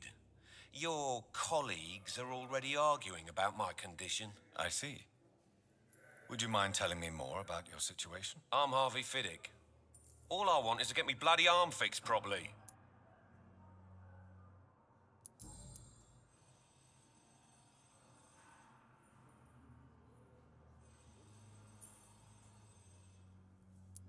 Tell me about yourself, Mr. Fiddick. I'm just a regular guy waiting to get his arm fixed, so I can return to work and to my family. I was more curious about what you were doing before being hospitalized. I'm a carpenter, and a good one too.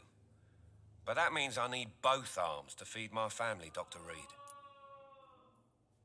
Are you satisfied with your treatment here? Well, it's clear that I've chosen a bad time to be injured. Forgive my bluntness, but you seem overwhelmed by cases of the flu. I won't lie to you about it.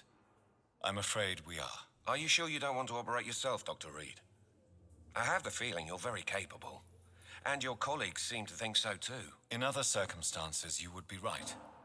But for now, I don't think I can take on the responsibility. My apologies. Tell me about the doctors who are arguing about your case. Strickland and Aykroyd. They both want the best for me, but there's a lot of pride there. Doctors are no different from carpenters, it seems. What do you mean? I often had professional arguments with rivals on a building site. Difference is, I disagreed about wooden nails, not flesh and bones. Goodbye for now. I will not let you down, my boy.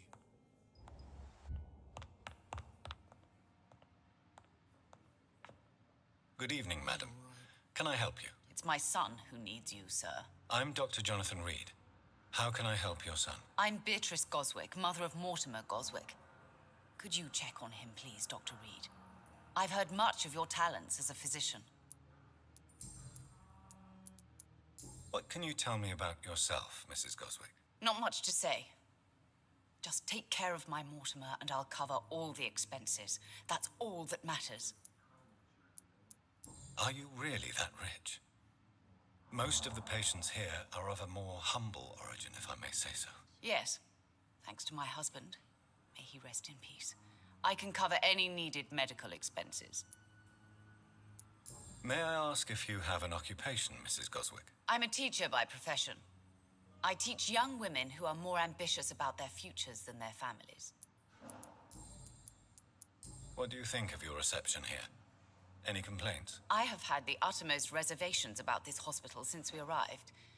But we had no other choice, considering the state of emergency. Is there something in particular that's bothering you? Some of the staff were not especially welcoming. I suspect they're not accustomed to dealing with patients of such social standing. Tell me more about your arrival at the Pembroke Hospital.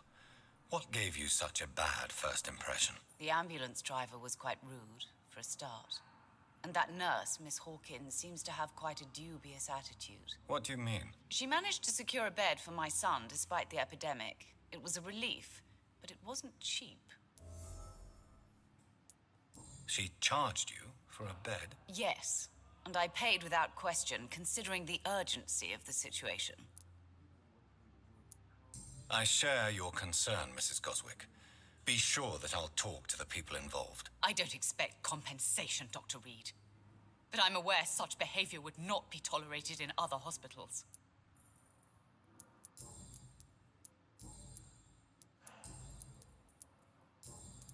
Goodbye, Miss.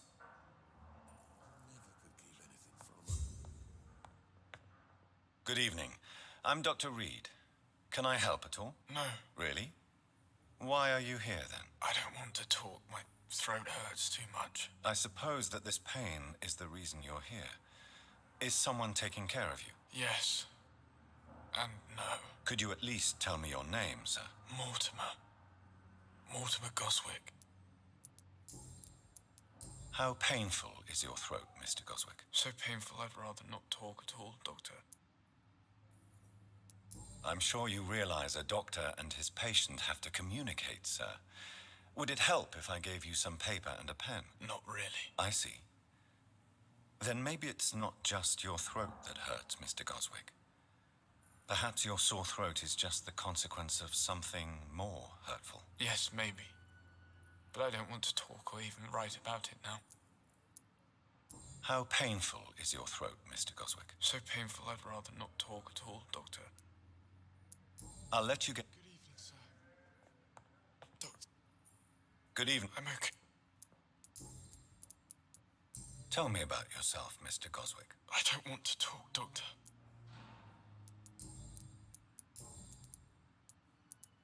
Why did your mother have you hospitalized here? She seems convinced this is a bad hospital. My mother just wants the best for me. She won't rest while I'm here.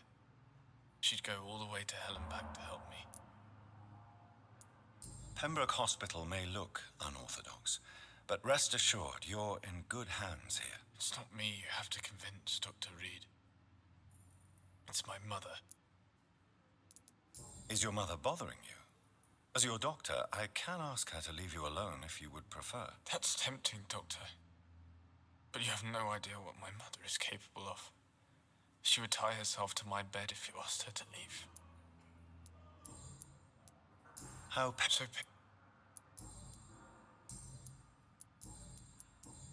I have to... I'm all right. Don't waste your time with me. My sweet girl. Good evening. Treats me like a book. Goodbye.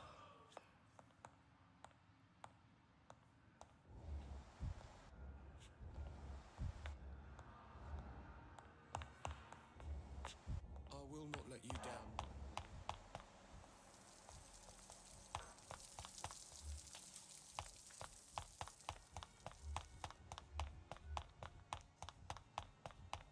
Thelma Howcroft said she was being watched by vampire hunters. Good evening. I'm Dr. Reed. Always a pleasure to meet a colleague, sir. Especially when he was supposedly dead. A colleague? Are you a doctor too? Not anymore, sir.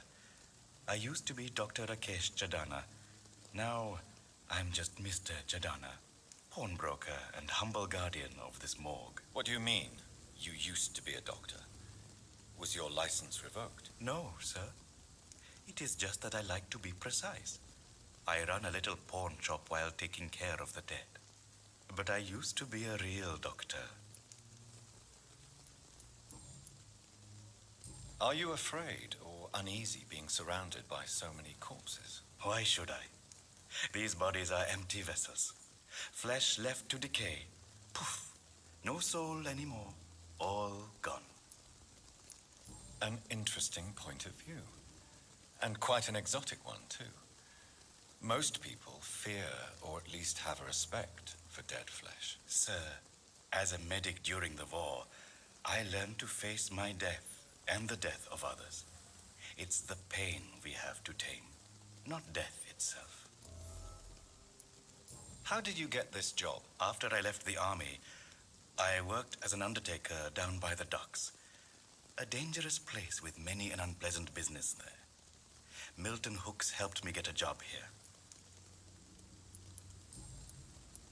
Do you work here alone? Yes, very easy work, sir.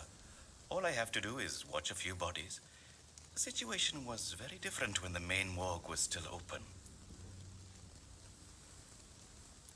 Why do you have to watch these bodies? Because these poor fellows have no names. We keep them in case someone comes looking for the missing. Sadly, very rarely happens. Why close the hospital's main morgue? It was for sanitary reasons after the beginning of the epidemic. Cadavers had to be moved to the nearest mass grave. Have we met before? I don't think so, sir. Why?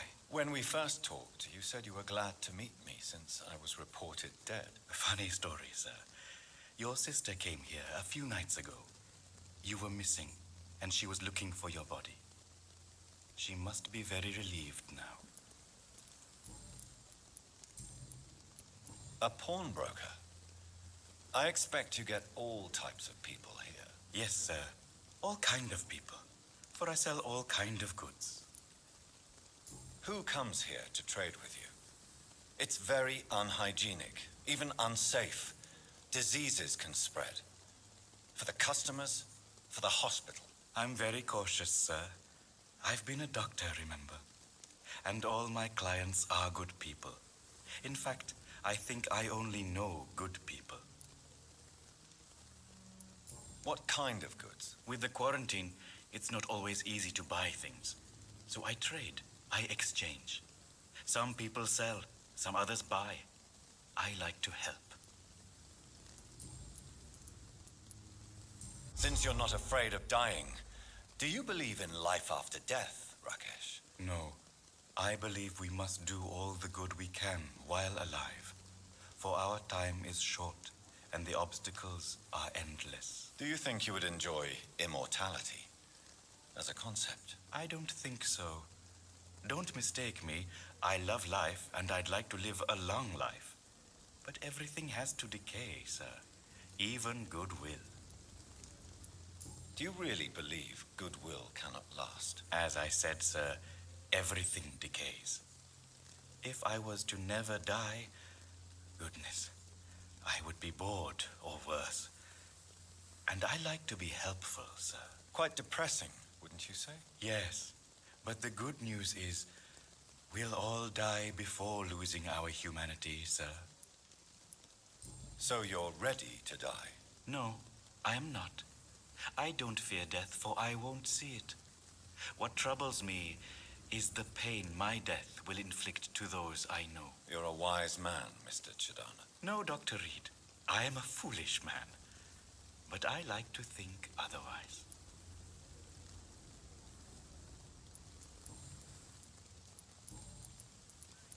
Please show. Of course. It's just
Good evening, Doctor. And good evening.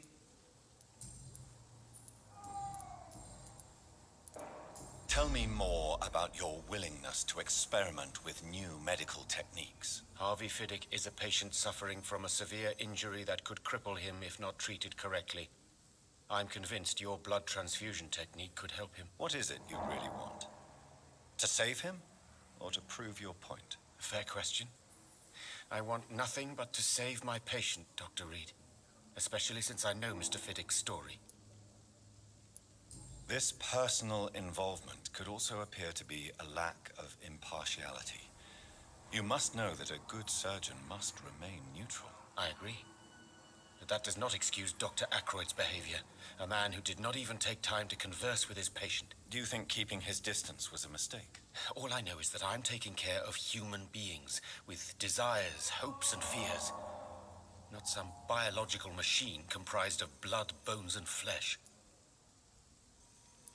Tell me Mr. Fiddick's story. Our first diagnosis was compromised because Mr. Fiddick lied to us about the real origin of his injury. He first claimed it was an accident. But why would he hide such crucial information from us? Because he is a proud father, ashamed of putting his children at risk because of his own negligence.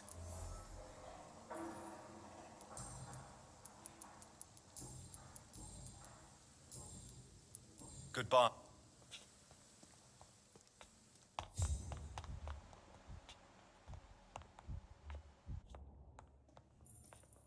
Good evening. Tell me about your injury, Harvey. Why do you feel so guilty about it? My wife died because of me. And now I may lose everything because I've been careless enough to hurt myself. What an arsehole.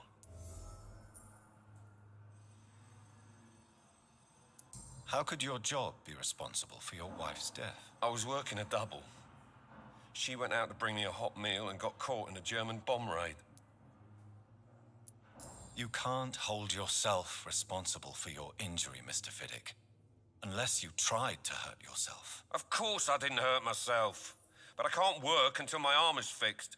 My children need to eat, Doctor.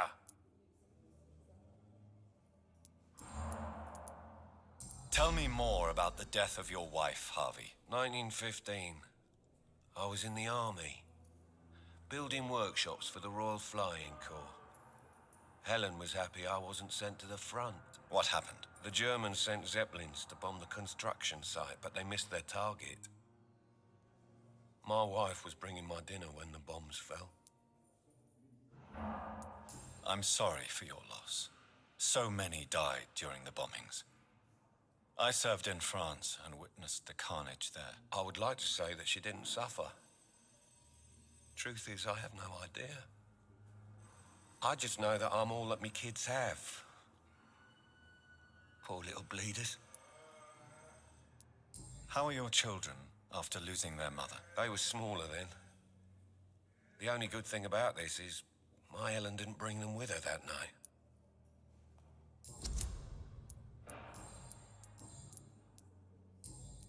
Goodbye for now, Mr. Fiddick. What can I... Thank you. With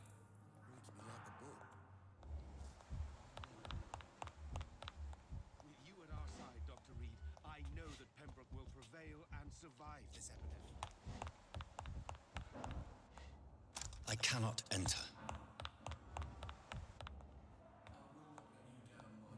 Good evening, sir. I'm Dr. Reed. I believe we're going to be colleagues. Reed? Yes, I've been informed about your arrival. I'm Waverly Ackroyd. Welcome aboard, I suppose. Does my arrival inconvenience you in some way, Dr. Ackroyd? Let us just say that I don't particularly share Dr. Swansea's enthusiasm for hiring you. What we need here are reliable professionals, not overrated dabblers. If you have a problem with me, Dr. Ackroyd, please feel free to tell me. Dr. Swansea has imposed your presence on this hospital without asking anyone's advice. The benefit of his position. But I don't agree with it. I know we've never met before, but I believe this hospital could use all the help it can get. You will agree with that, I'm sure. Oh, but I have heard about you, Dr. Reed. Of course, you can't say the same about me, since I have not wasted my time courting the press. There is no need for such animosity between us. Don't you think the epidemic is already enough to deal with? That is one point we could agree on. And that is precisely why I want to be sure that you will be of help to this hospital instead of a burden. Since your tenure in this hospital is longer than mine, perhaps you can tell me more about this place. Let's just say I'm tired of the carelessness around me. I have always respected the skills of Dr. Swansea, but over time his enthusiasm has become displaced. Carelessness?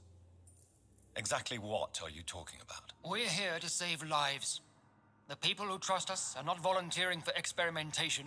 They're here to be healed. I don't intend to run any radical experiments, Doctor. Even if I, as any good practitioner should, express an interest in pushing the boundaries of medical research. Modern medical methods were created through audacity and ego. But there are rules in our line of work, and they're here to protect our patients. Tell me, Waverly, what do you think of Dr. Strickland's enthusiasm for his experimental research? Strickland is playing with his patients' lives for pride and glory. Now that, sir, is unethical. Are you thinking about something in particular? Harvey Fiddick needs delicate surgery. I believe we should stick to the usual procedure, but my young colleague obviously disagrees. And are you not afraid that your rivalry with Strickland may be blinding you? Rivalry? I guess you could call it that. But I will never be childish enough to let my personal feelings affect my judgment. Why do you wish to lead this surgery? I strongly believe that Mr. Fiddick should not be butchered to test an unproven procedure. I really hope you're right about this, Dr. Ackroyd. I'm trusting your judgment on this. I'm not the kind of man who runs away from his responsibilities, Dr. Reed. There is no need for you to be looking over my shoulder.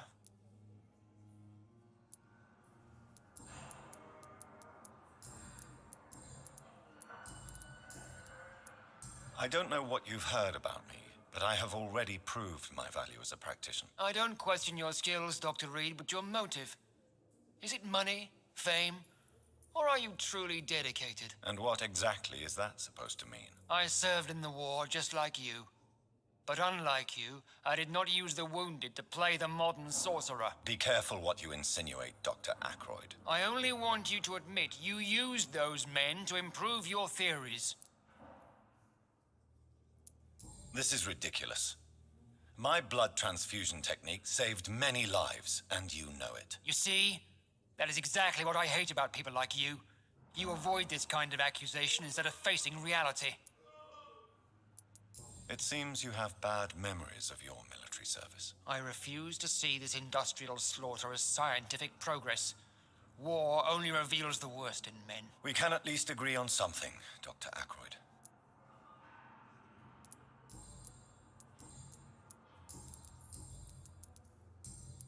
Thank...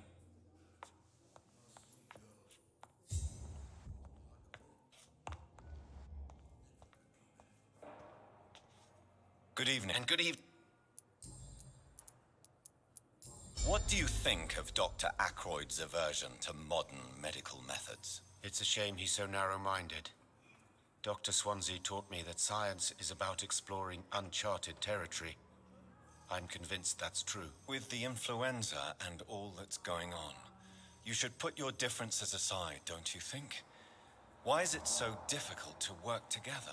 I believe that if Dr. Ackroyd had been the one to discover the transfusion process, he would be the first to recommend its use. So you believe it's just a question of jealousy and pride? Dr. Ackroyd is as proud as he is blinded by his obsolete concept of medical science.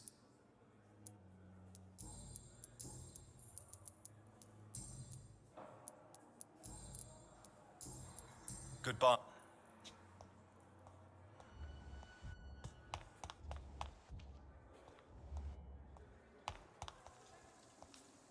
Good evening, Miss Howard. I need blood.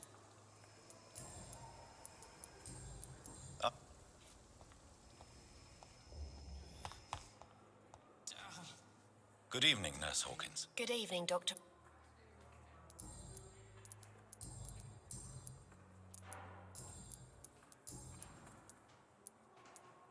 Well, not... How? It's... Goodbye. Disgust on every streetcar. Good evening.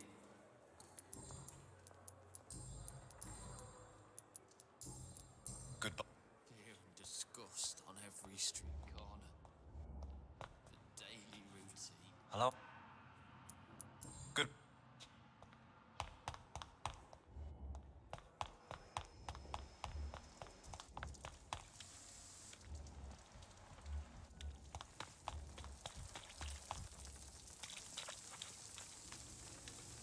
Good evening. Doctor...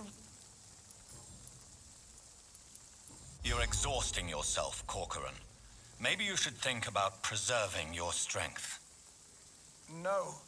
We must keep on healing all those poor souls. We are the last rampart before chaos. Once more, unto the breach. You've nothing to prove, Dr. Tippett, to anybody, and we all praise your experience. Please, have some rest. I am perfectly fine, and I am not too old for this job. What this hospital? It's more... Don't... You've not... I am... What? Some... Any of... I don't get... Goodbye, Doc. Good evening. Doctor... Goodbye.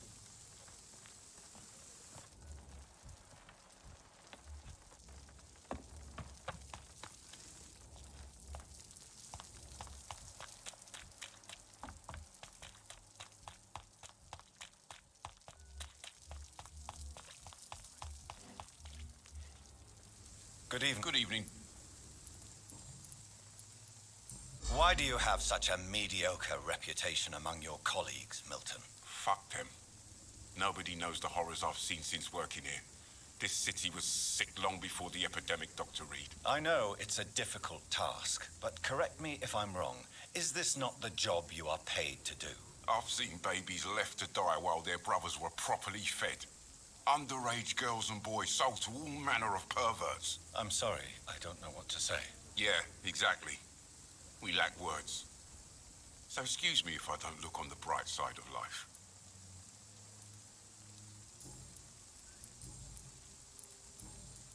Goodbye.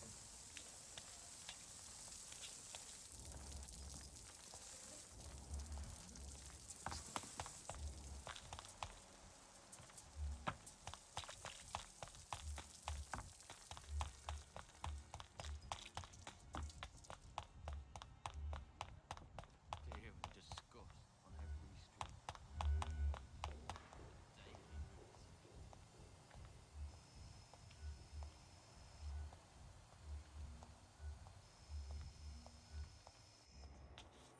Good and good. Good.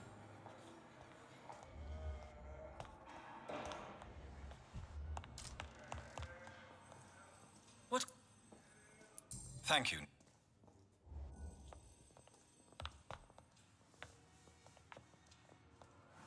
I'm all right.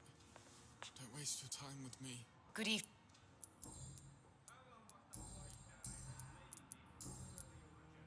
Good. I'm okay. I have to... Good evening, sir.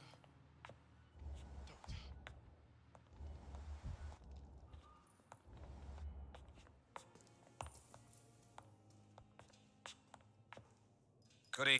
Goodbye for... My sweet girl.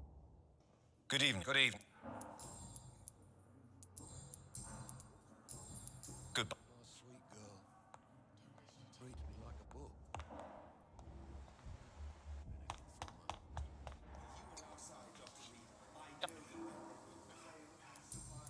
If you... there is that... Thank...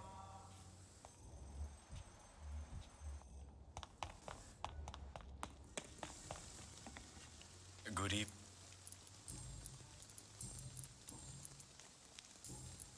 Good... Tomorrow, more bodies will sadly depart.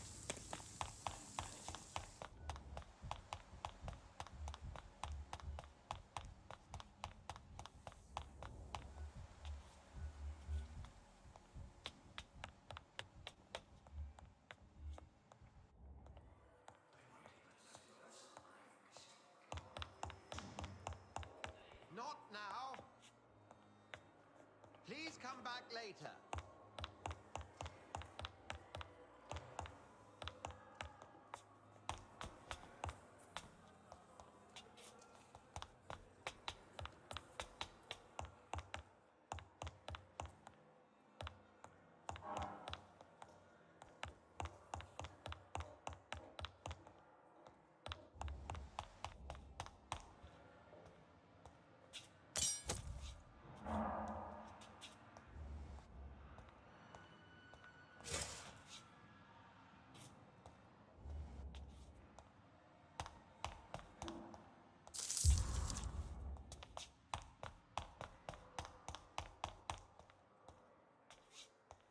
It's locked.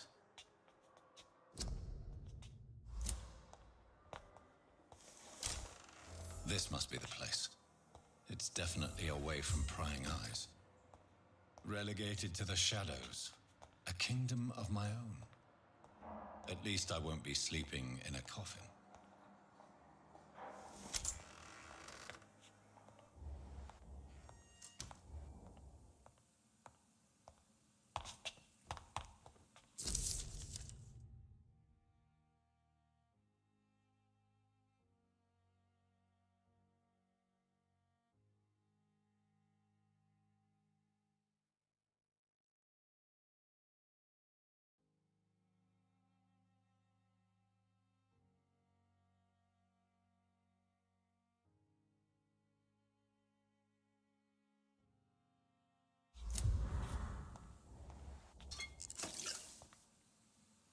The flower's dying. It needs water.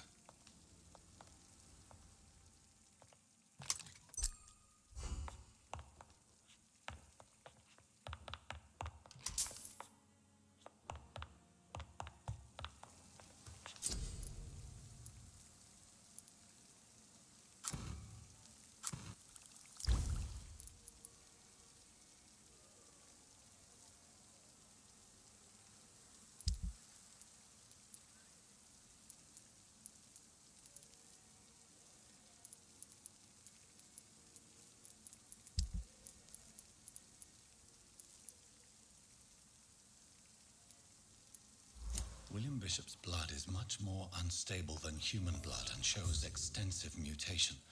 But this is not what happened to me. I must keep on searching. The sun is about to rise. I can feel it. I'll continue tomorrow night. I have so much time now.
If I'm to stay here until my research is complete, I'd better learn to hide my true nature from the mortals. But what about my thirst for